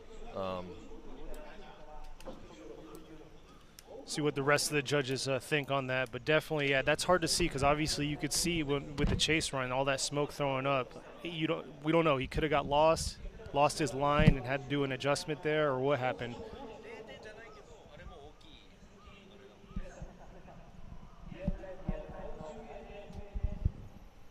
Yeah, so I think it's going to be an addition of everything, where we're going to have to go ahead and go over both of the runs. And I really hate doing this, but I like to watch 2 runs that are, spectacular and exciting to see, but we're going to have to start nitpicking who makes the mistake where. Ryan with Ito, Yoichi with Ito, and Robbie with Ito. So that huge mistake right there probably was a factor for I'm going to speak in behalf of both the other judges, and hopefully they're probably feeling the same way. But yes, it looks like Ishikawa made a mistake when he was entering, and also he made a big mistake where he dipped 2 tires off, knocking over the in-clip at the end of the track as well. And Ito, it wasn't a great run by Ito on both sides, but at the same time, he made less mistakes than Ishikawa. And Ishikawa looked like he was trying to play catch-up at the end because he made that mistake, and that's probably what happened, where it threw him off on the entry and probably fell behind a little behind Ito right here. Definitely the difficult part. Right there, that's where I saw understeer by Ishikawa. He doesn't make it all the way out to the outside zone. Ito looks like he is running a shallower line, trying to play a runaway. But right here, Ishikawa tries to play catch-up. He gets way too close, transitions too early, and there's 2 tires off, knocking the inside clip over on the right side of the car, which is definitely not what we want to see. So adding and subtracting everything we saw from the lead car and the chase car, lead to lead, chase, chase, this is our decision. Definitely a tough decision, but thank God to all those replays that we were able to see. But then we also got the drone footage, so that battle has done. So Monkey Ito is going to be pushing on to the top 16 in his JZX 100 Chaser. So coming up next is going to be number 17, Jin Horino, against number 63, Yoshimi Mori. So Jin Horino is going to be with Good Ride Team Tops Racing with Project Mew in his S15 powered by a 2J, while you have Yoshimi Mori in his Team Mori S15 also powered by a 2J. So Mori is 63 years old. He's probably the most experienced. There you go. Like say drifter in the world. I mean, doing it actively doing it. Yeah, you're right. Yeah. So he's 63 years old. He's driving that car. He owns a shop in Kanagawa Prefecture called Auto Service Mori, I believe. And Jin Horino is from way up north, the northern side of the Kanto area of Japan. Not Kanto, the Honshu, so the big island of Japan. So he lives up north. I think he's from Akita or something. Wow. So traveling down here was a hike for him, because it took us about 8.5 hours to go from Tokyo area to down here. Yeah, but they have a cool setup. They have this big bus. They trailer their car. I was looking at it last event. All right, here we go. Horino with Mori. Horino in the lead with Mori in the chase. Coming through. Horino swinging around. Ooh, something happened there with Mori. Looked like he might have had a little bit of tap to him, but here comes Horino, not phased by it, pushing through to the touch and go. Swinging into outer zone 2 to outer zone 3, riding that wall completely, coming around into inside clip 1, finishing off. Yeah, so that was one obvious move that Mori did tap Horino. We'll go ahead and check out the replay. But man, Horino over here riding that wall. Yeah, Horino did a great job on his lead run. He did what he was supposed to do. And also, he did get tapped by Mori, it looks like, right about there. There was a love tap by Mori, knocking on his door, but Horino said, you know what, I'm just going to keep doing what I have to do, and he kind of goes in late on the outside zone 2. Riding that wall. Woo. That's a ballsy move. It is. By any driver, but yes, because of that hit and spin, Mori is going to get an incomplete on his chase run. But just to remind you, Horino can't play it too safe, because we could also give him an incomplete for an inactive chase. That's true. If he gives him too much room, because he has this advantage, let's say, because the other cars. So Mori needs to push through and give that solid lead run and get Horino trying to get on his back. So let's see what he's going to do for him. Coming up, back up to the start gate. Usually these are the times when you see something crazy or a spectacular run, because Mori's like, you know what, I have nothing to lose now. I'm just going to do what I'm supposed to do and run my close to 100-point run as possible. And just throw down. And when that happens and the chase car is experienced, And the chase, if the chase car does a great job, that's when you see beautiful tandems. So hopefully we'll see something nice here. See what Horino's going to do as the chase and see if he's going to keep on his rear door or his rear fender. Just getting them lined up, ready to go. They're just checking. I think they're just double checking the car.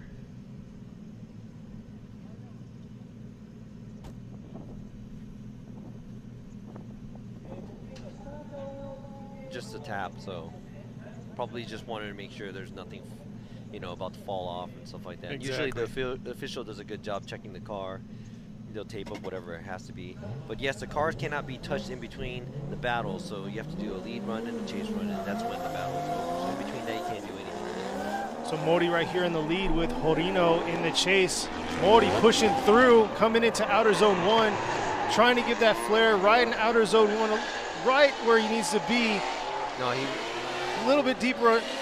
Horino right there falling a little bit behind, but trying to get that proximity back right here with Modi running that line a little bit shallow in outer zone 3, coming into inside clip 1, and Horino looks like he's just playing it safe with that proximity. Yeah, but at the same time, he runs. You know, he's running. He was actually closer to the outside zone 3 than Modi too. So maybe that's just a habit that he has in the way the car is set up too. But yeah, Modi compared to Horino's lead run, he does run the outside line a little too wide. He dips the tire out, maybe 2, right there. Not where you want to be. If there was a wall, car would be mangled. But right here, a little shallow on the line on the outside zone 3. Looks like Horino goes a little deeper.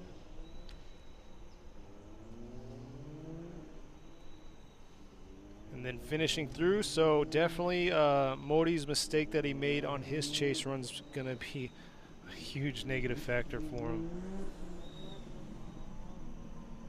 So let's see what Ryan has to say. Ryan's got Horino, Yoichi's with Horino, and Robbie is with Horino right here. So Horino is going to be pushing on to top 16.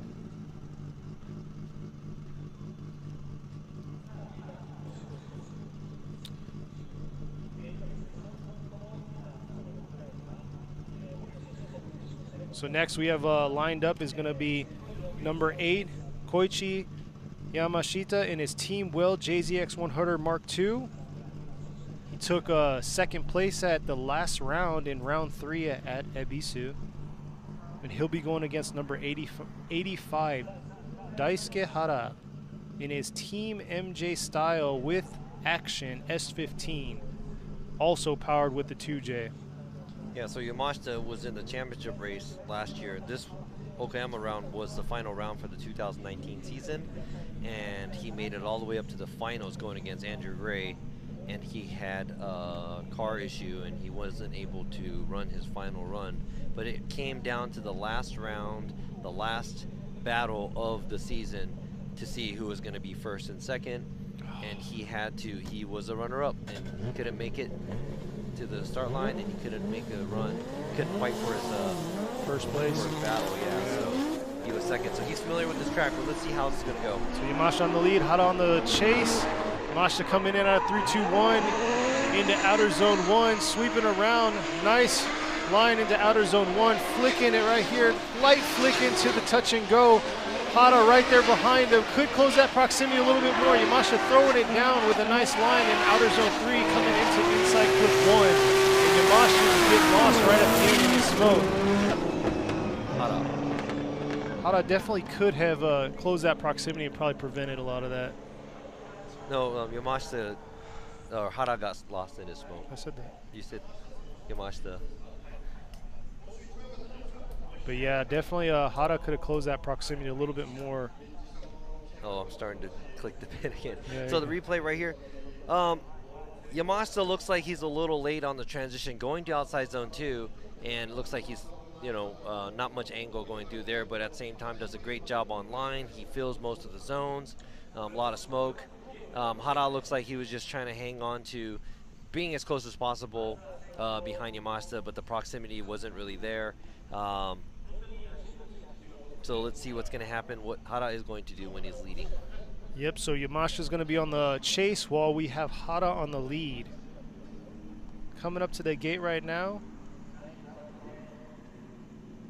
But like you were talking about, this is nothing new for Yamashita, so he's out here, you know, ready to go. Took second. I know he's tasting that podium. He wants to be there. Yeah, and he's still eligible currently to be a champion of this year too.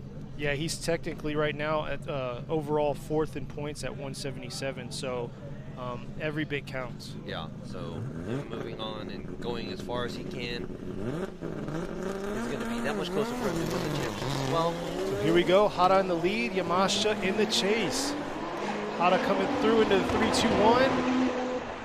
Nice into outer zone 1, coming into outer zone 1. Hugging that line right, did do that one tire out, but still coming through. Man, but Yamashita's right there on his door, pushing through. Oh, close that line right there. Yamashita definitely played it real shallow on that outer zone 3, but trying to keep that proximity as much as he can. So he's sacrificing a little for, I couldn't say a lot, kind of, but. Yeah, so Hara doesn't do a great job around outside zone 3. Let me go and explain this while we're watching the replay. Now the entry looks great by both drivers. Yamashita's within good proximity. Right here, Hara dips a tire or two outside on outside zone 1. Yamashita's right there. And right around here, Yamashita kind of runs a smaller line, but at the same time, Hara does too, and he doesn't go all the way out to the outside zone 3. So that kind of gives Yamashita a lot less line to play with when he's in the chase position. So probably put him in a weird situation where he had to go in, and we don't want to see the chase car. We don't want to see the chase car take that small of a line behind the lead car. Yeah. But at the same time, we're going to have to go ahead and we're going to have to throw in the lead and chase that we just saw that Yamashita did. His lead run was pretty decent, and Hara did not have much proximity. So we're going to have to consider all that. So Ryan's going with Yamashita. Yoichi is going to be with Yamashita, and then we have Robbie going with Yamashita. So Yamashita will be pushing on to top 16.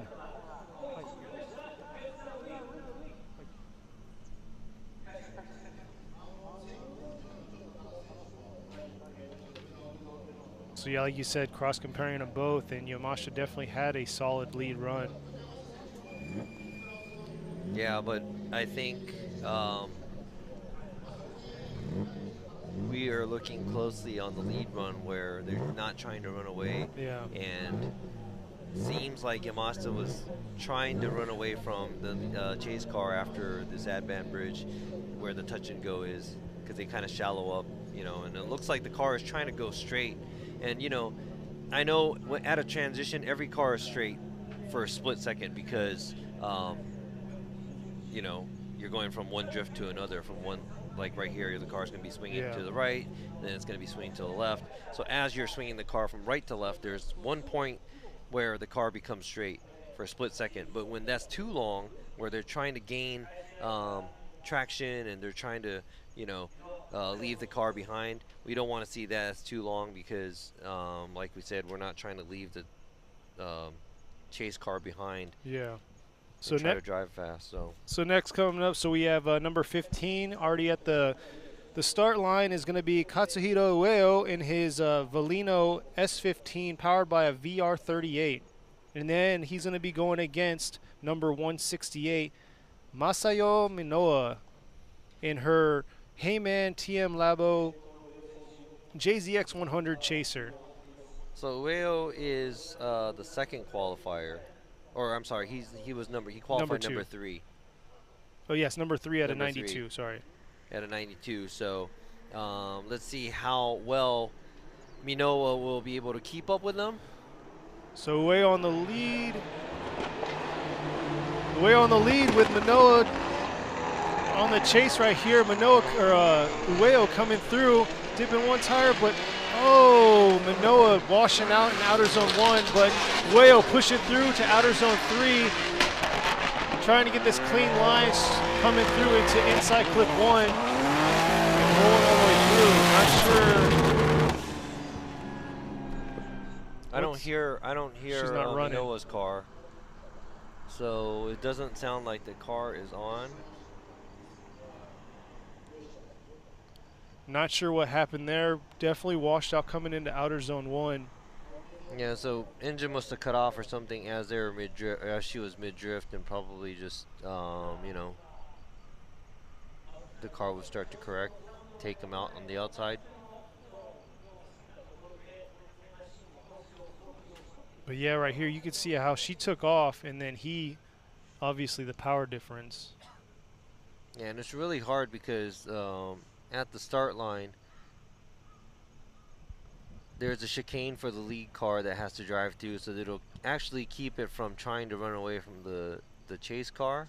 But at the same time, they have a light that they have to follow. The lead car has to follow the light, and they have to not jump the light or leave too late. The chase car gets to leave whenever they want, depending on, you know, how fast the lead car is, so they can kind of get a jump and leave a little ahead. So when you look at it from the screen, when they're coming down the straightaway, sometimes the chase car is a little ahead of the lead car, but it's really hard to anticipate how much space you have in between the cars and how fast the chase or the lead car is going to creep up on you on the left side when you're chasing. Yeah. So it's a really hard thing to do too. Definitely a real understanding from your spotters telling you what's required, what you're going to need for that battle. Yeah, and then I know they probably try to leave as early as possible because everybody knows that Will's car is pretty much a rocket ship. It is. And he usually does like a fat burnout during practice from the start all the way down to the initiation. He paves his line, that's for sure. Then maybe he just traces that line every every time. He already knows it. So right now Mm-hmm. they're hooking her up and going to be towing her off track, which is not a good sign at all.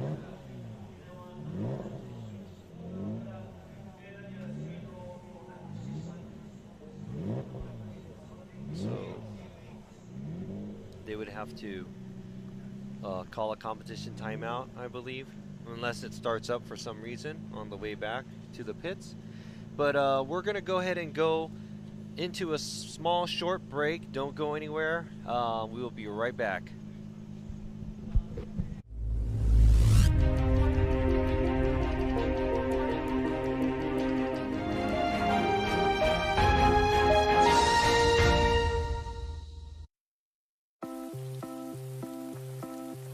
ねえねえ、雨の日の運転ってちょっぴり心配だよね。いざという時にちゃんと止まれるタイヤ、ウエット A。ウエット A。ウェットグリップ性能 A のタイヤなら雨でもしっかり止まれて高い安全性を発揮。滑りやすい濡れた路面でもより安心なやる。横浜革新のカーボンベゼル。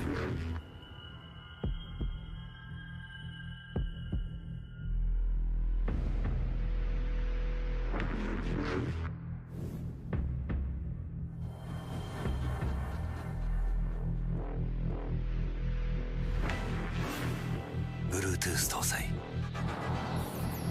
G-SHOCK カシオ。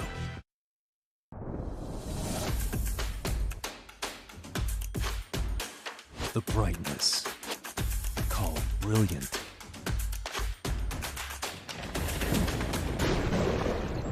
Valendy.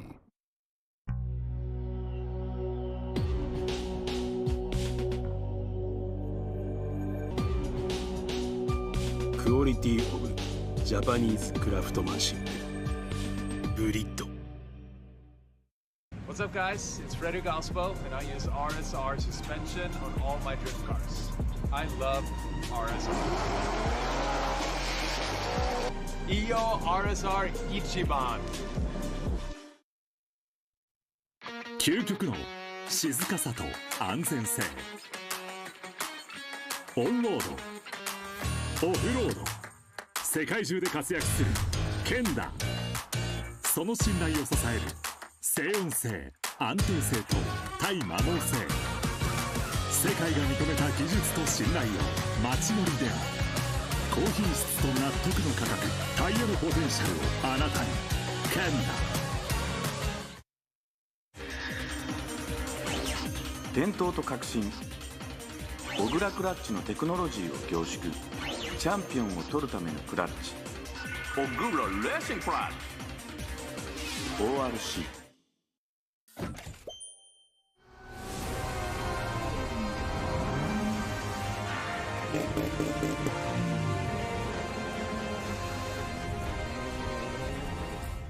モティ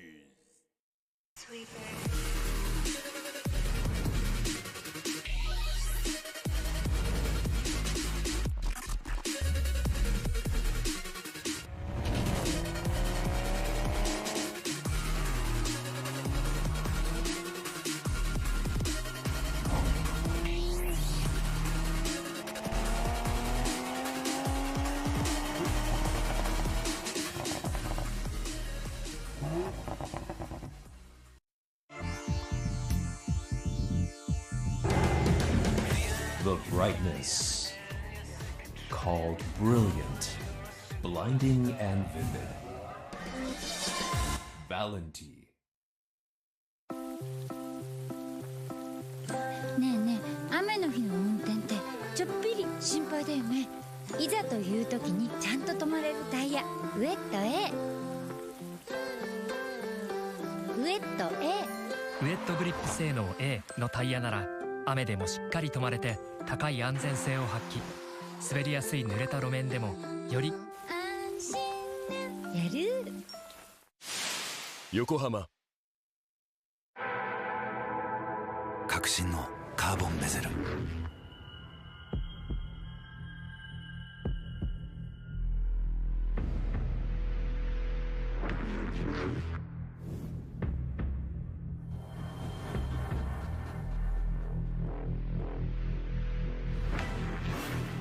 Bluetooth 搭載 G-SHOCK カシオ。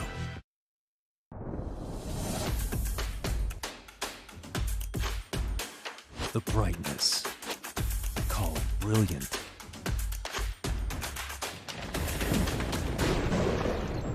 Valenti.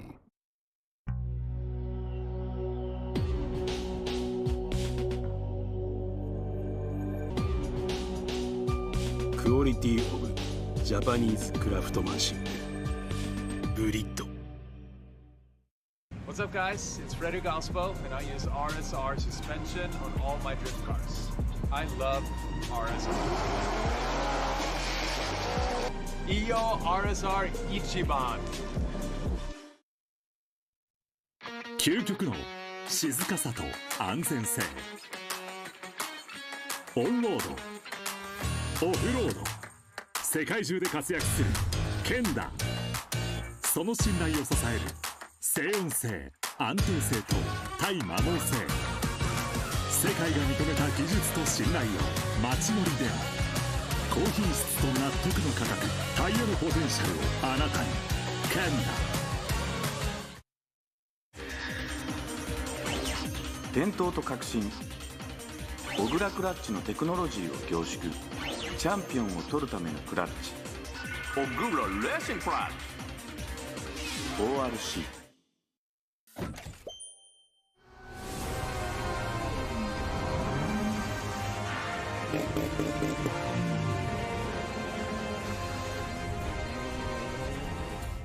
モティ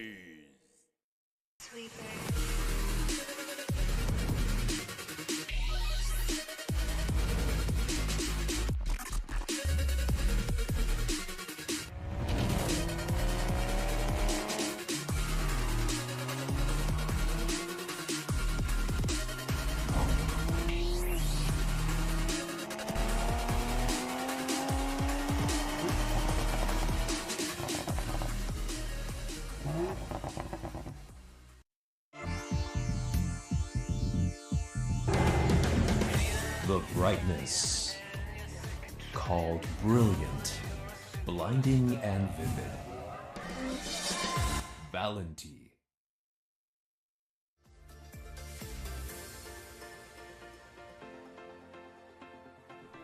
こんにちは、安藤宗です。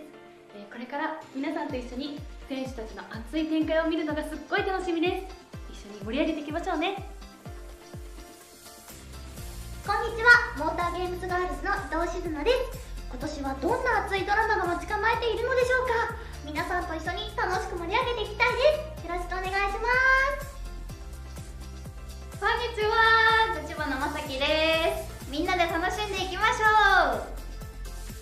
はい、柳瀬葉月です。去年に引き続き今年も会場を盛り上げられたらなと思っております。よろしくお願いいたします。モーターゲームスガールズのセカマリアです。今年もたくさん盛り上げていきたいと思いますので、皆さん一緒に応援していきましょう。Hello everyone、こんにちは、大島まりなです。唯一のバイリンガルとして元気いっぱい頑張っていきたいと思います。皆さんで一緒に盛り上げましょう。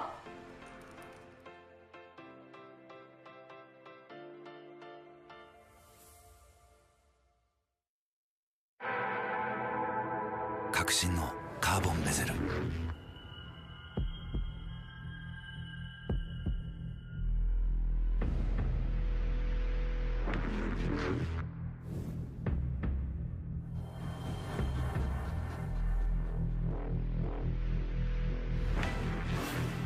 Bluetooth 搭載 G-SHOCK カシオ。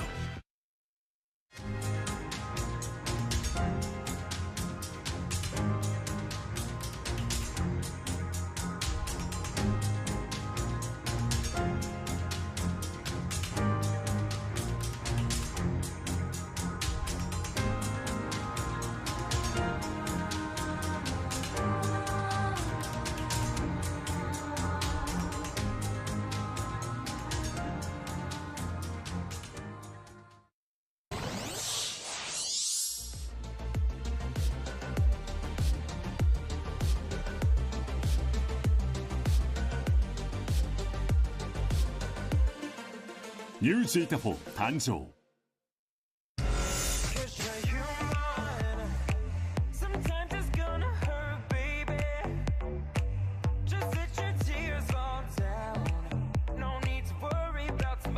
ニュージーグ4誕生。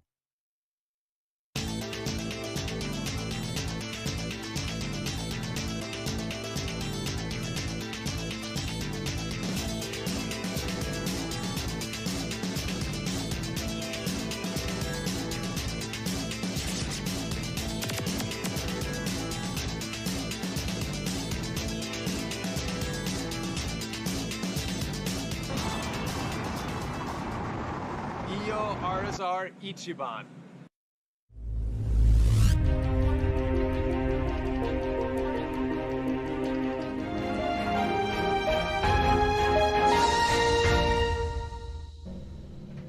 And we are back here at the top 32 for round 4 of the 2020 Formula Drift Japan Series here at Okayama International Circuit in Okayama Prefecture. Sorry about that delay, and hopefully you enjoyed those commercials, but we are back. If you're just tuning in, Masayo Minoa, her vehicle actually shut down after Outer Zone 1. She's competing against right now Katsuhiro Ueo. But they're back at the start line. Ueo is going to be in the chase while Minoa is going to be in the lead. And here they go. Minoa leading, Ueo on the chase.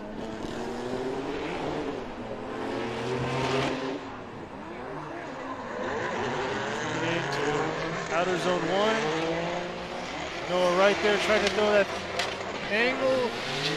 Switching around with Ueo right there. Ueo closing that proximity, but trying to make sure he's holding it back hard enough. Right there. Looked a little safe on for Ueo. I know he could have just rid that line that whole time, but let's see this replay right here. Yeah, I think he was holding back because maybe difference in pace. So he ends up catching up to Minoa at the end of the track, well, towards the middle of the track right here. They both are on the outside line. Ueo is holding back, but he is trying to trace Minoa's line right here too, outside zone 3. Minoa doesn't do a good job there. Takes a smaller line, and Ueo is right there and finish line. So I think Ueo just pretty much had everything calculated where he knew there was a little bit of a pace difference between the lead car and the chase car. So Here you go, Ryan and Yoichi with Ueo, and then Robbie with Ueo. Ueo's going to be pushing on to top 16. Yeah, so I wanted to see how Minowa was going to chase Ueo. The pace difference that we saw right now, I wanted to see how well she could have managed that when she was chasing too, but it looked like her car shut down at the outside zone 1, so they called the competition timeout, got the car back on the track, but Ueo gets the win, and he is going to be moving to top 16. So yeah, that right there was the delay with the commercials and everything. Was she had the competition timeout and trying to get her vehicle back on the line, which luckily her crew got the vehicle back out there, but unfortunately that huge mistake in the first chase run. So another buy run right here by car number 84, Masakazu Hashi. He was supposed to be going against car number 770, Yusuke Kusaba, who qualified 14th in his A90 Supra, the brand new build, but they are having issues with the vehicle and they will not be competing for the top 32. So Hashi is now making his buy run. And he will be going against number 3 qualifier, Katsuhiro Ueo at top 16. So Hashi pushing through, finishing off his buy run into inside clip 1. You know how hard it is to debut a car, especially a car that is a new build. Nobody knows what's, the ins and outs of the car. So the A90 is probably a tough build to do. But you can also look at the builds they have in the U.S. where the A90 is ripping it in the U.S.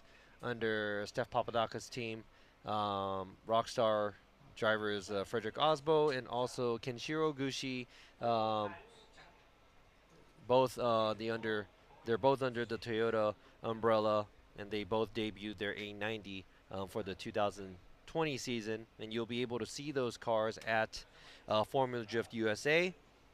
Round, I think it is the round 5 and 6. 5 and 6 at Texas. Yes. For Halloween weekend. So make sure you check that out. If you can't go there, make sure you check it out on live stream. As that's going to be a 2-day event. They're going to have a back-to-back, a doubleheader, round 5 and 6. With Pro 2 also. And they also have the Pro 2 rounds there too. So make sure you tune in for all 3 days. I will be watching it as well from Japan. Thank you, Internet. Thank you, live stream. Exactly. It's getting better and better every year. Technology. Technology is awesome. So next we have at the line already is going to be number 100, Andrew Gray in his Team Kazuma with Power Vehicles Lexus RC, powered by a 2J. Versus, pulling up right now, that is not an A90, it's an A80, iconic Japanese Toyota flagship sports car, Toyota Supra. The driver is car number 125, Yoshika Tamagawa. That is also 2J powered from Car Guy Racing. This is going to be an interesting one. This is like, the RC is not a Supra, but it's like the Lexus version of Supra. That's true. A big two-door, and it also has a 2JZ. Oh, it comes with a different power plant, but the Andrew Gray's car has a 2JZ. Yoshika Tamagawa's car has a 2JZ. Both 2 doors. Looks like the Lexus is a little shorter in height, but see what they're going to throw down. See what Andrew's going to do right here. Coming in the lead while Tamagawa, and there's a fault right there. There's a red flag. Oh, Andrew Gray looks like he hit a cone on the chicane. Coming back to the line. But like you said, this is going to be an interesting battle right here. And I have to say, depending on the seat position and how big the car is and stuff like that, I mean, it gets pretty tight when you're trying to leave the chicane and the start line quickly. So when you do that, you usually kind of knock over or hit a cone. But the seat position, some drivers say, oh, I can't see the light or the signal, or I can't see the cones or whatever. But so we'll see Andrew Gray taking a podium both last 2 rounds. So let's see what he's going to throw down in the lead run right here against Tamagawa. Coming in, Gray coming through. Tamagawa right on his back. Oh, coming off track. Gray definitely dipping way off track right there. Coming in, Tamagawa's right there. That was a huge, huge mistake by Andrew Gray. That was like 4 tires off at the outside zone 1. I was expecting to see a close battle, but this is a very, very big disadvantage for Andrew Gray. I will be double checking on the replay, but maybe that might be incomplete for the lead car because he was carrying so much speed going off track right there. Oh, that is 4 tires 4 off, tires so off. that is definitely going to be incomplete for the lead car, but man.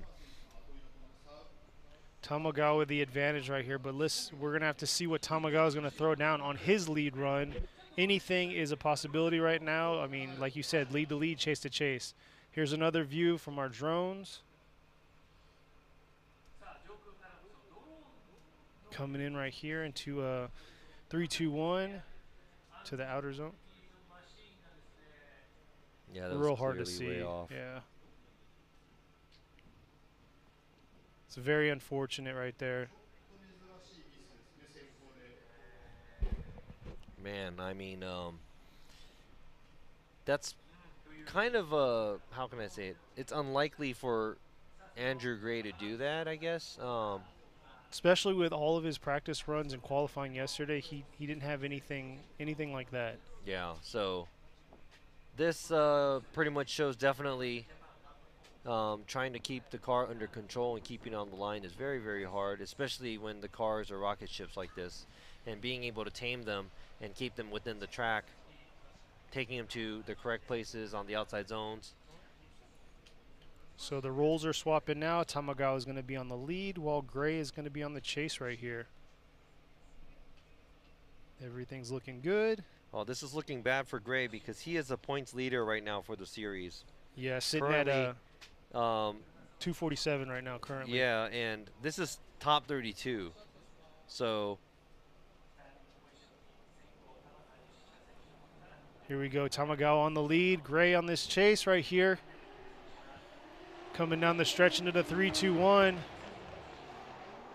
Gray closing that proximity. Tamagawa coming into outer zone. Oh, no. Gray face another rough entry, but Tamagawa finishing happened. off, coming into outer zone 3, sweeping around. So that is 2 incompletes by Andrew Gray. Tamagawa finishing off strong right there, but yes, that is rough to see right there. We are not sure what is going on with his car, but it could be 2 mistakes, it could be 2 mechanical issues, but Tamagawa actually qualified at 27, but he did a great job on his lead. He is doing what he was supposed to. And right here, Andrew Gray just goes off course, but minus that, Tamagawa flicks his car, good enough angle, make sure he fills outside zone 2. Not so well on the outside zone 3, but everywhere else, throwing good enough angle, kind of misses in clip 1, but just pretty much finishes his run. And I would have to say, it's safe to say that things are not looking really good for Andrew Gray because of both incompletes. Yes. Very unfortunate.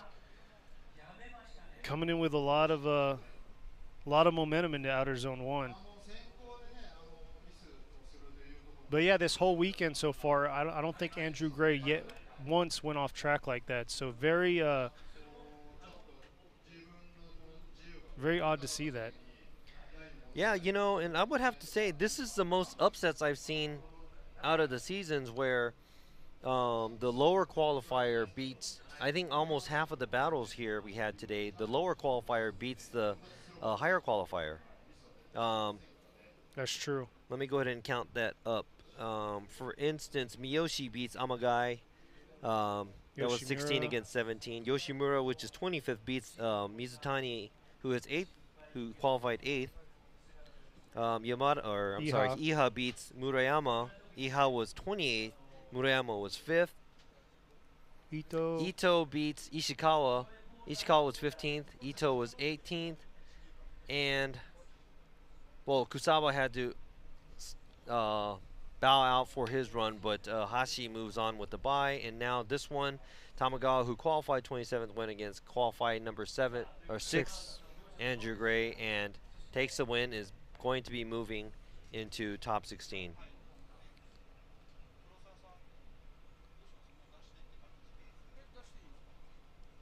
Getting their last bit in. Or I'm sorry, I'm sorry, I'm just speaking. It's not even official yet, but let's make it official here.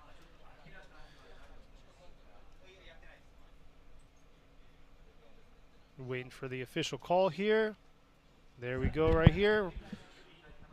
Ryan with Tamagawa, Yoichi with Tamagawa, and Robbie with Tamagawa. Unfortunately, Ryan won't be moving on, but Tamagawa will be moving into the top 16. So good job, Yoichika Tamagawa. Now we're going to be pushing on to our last and final battle of our top 32. Yep, it is official. Man, points ranking #1, Andrew Gray is knocked out at top 32 here. Tamagawa gets the win. He is going to be moving on to top 16 and will be going against the winner of this next battle. This next battle is going to be number 9. The next and last battle. Exactly. Next and last for top 32 is going to be number 90, Shinji Minoa, who's with Heyman TM Labo, driving the JZX 100 Mark II, going against Yuta Komatsu, number 80, with Komatsu Racing in the Lexus IS 350, both powered by a 2J. Minoa qualifying for 11th and Komatsu at 22. Both new cars for this series, so definitely excited to see what they're going to throw down. Oh, we got a red flag.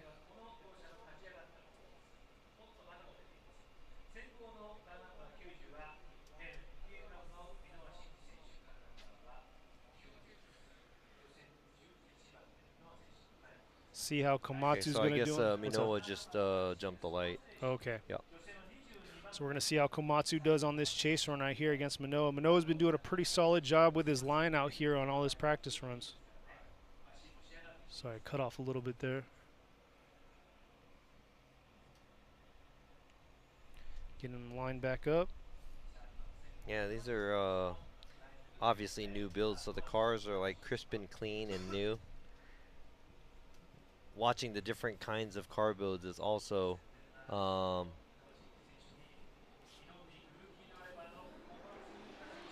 there we go. Here we go. Minoa in the lead. Komatsu in the chase.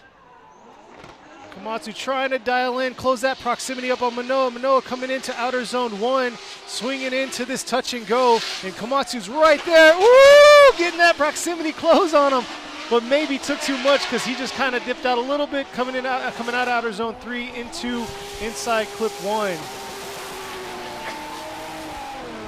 I thoroughly enjoyed seeing it. It's literally right in front of our podium right here, our stand. That was very exciting to watch. It looks like Komatsu was having a hard time keeping up with Minoa. Let's go ahead and check out this replay. Minoa gunning it down the straightaway, and a nice initiation. And the Lexus is right behind him, but a smaller line. Minoa doesn't fill it as well. Fill outside zone 1, but look at right there. The chase car gets super close at the outside zone 2. That was nice, but actually messes up the line going to outside zone 3, so he couldn't really have good proximity or a good line going towards outside zone 3 behind Minoa. So very exciting driving, and looks like Komatsu was trying to play catch up everywhere on Minoa, and Minoa looked like he was leaving him behind. Yeah, and that whenever he came close on that outside zone 2, rolling into outside zone 3, it looked like he kind of probably throttled down a little because that's when Minoa pulled away. Exactly. And pulled that proximity away from him. But here, now we're going to see Komatsu as a lead, and Minoa is going to be on the chase. So we're going to see if Komatsu can throw that line that he needs to make it the best run for Minoa to chase on.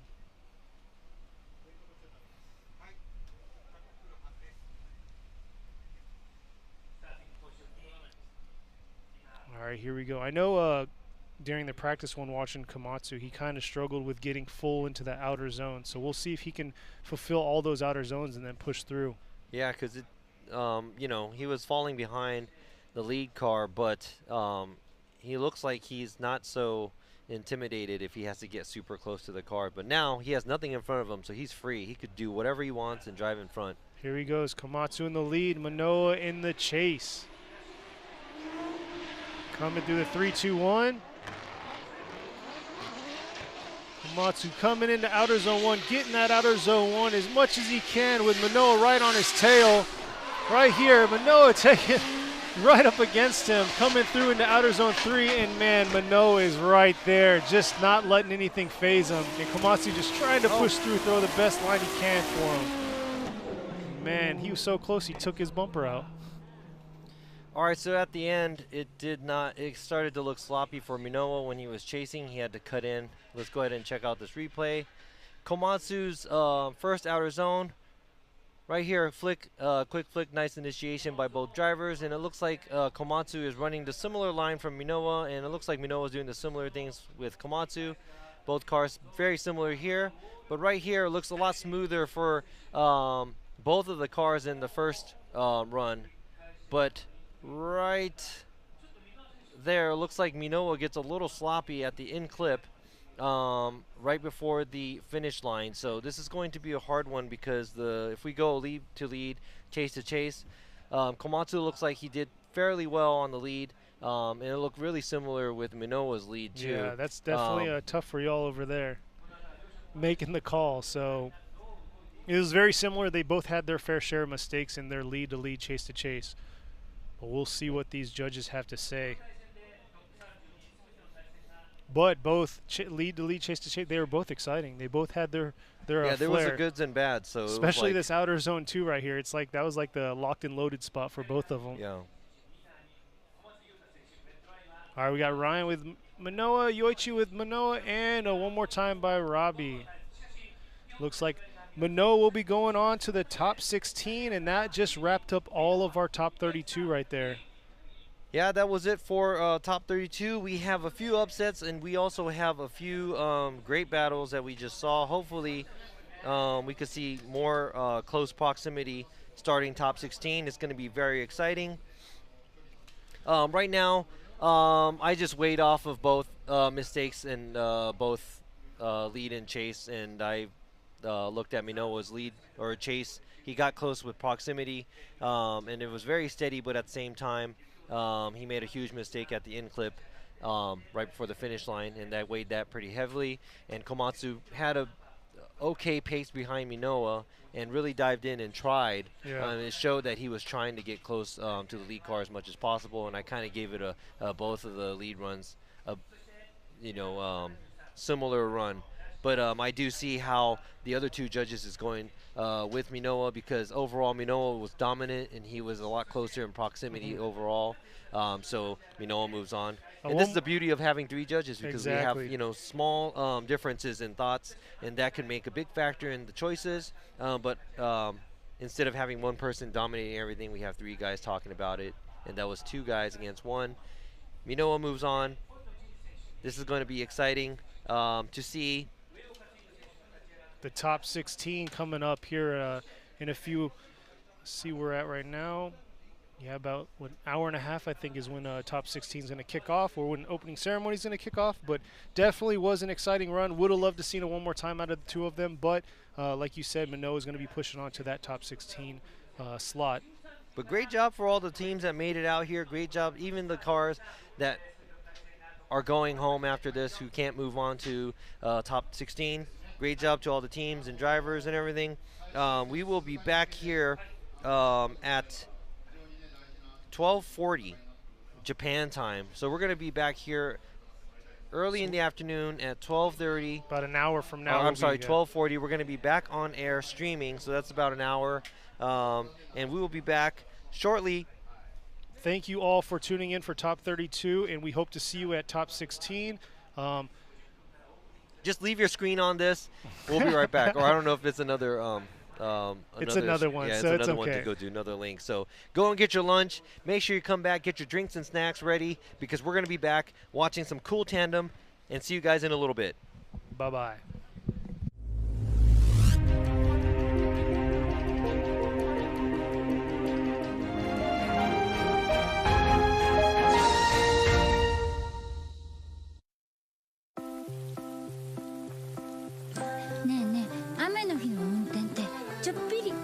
ね。いざという時にちゃんと止まれるタイヤ、ウエット A。ウエット A。ウェットグリップ性能 A のタイヤなら雨でもしっかり止まれて高い安全性を発揮。滑りやすい濡れた路面でもより安心やる。横浜革新のカーボンベゼル。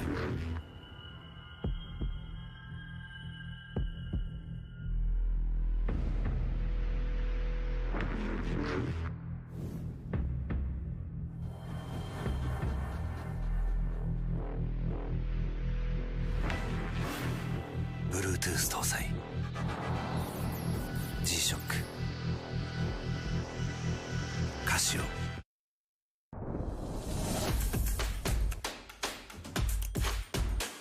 The brightness called brilliant.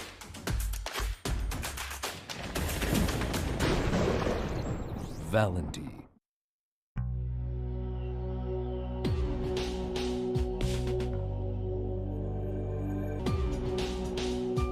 Quality of Japanese craftsmanship. ブリッド。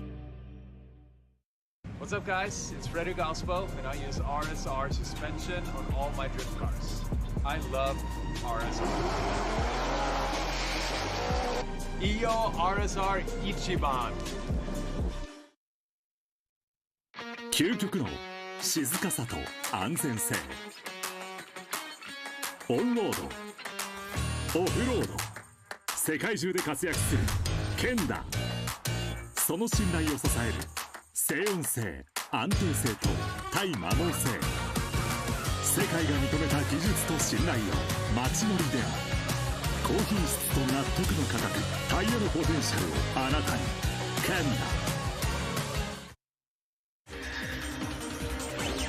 ダ。伝統と革新、小倉クラッチのテクノロジーを凝縮。チャンピオンを取るためのクラッチ、小倉レーシングクラッチ ORC。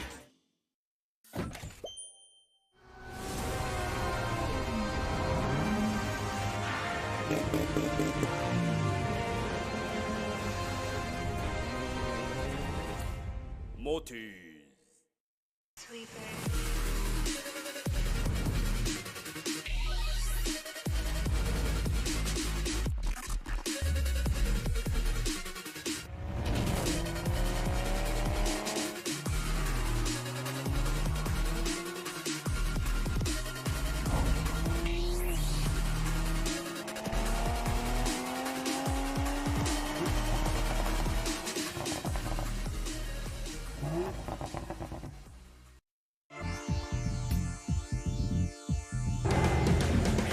The brightness called brilliant, blinding and vivid. Valenti.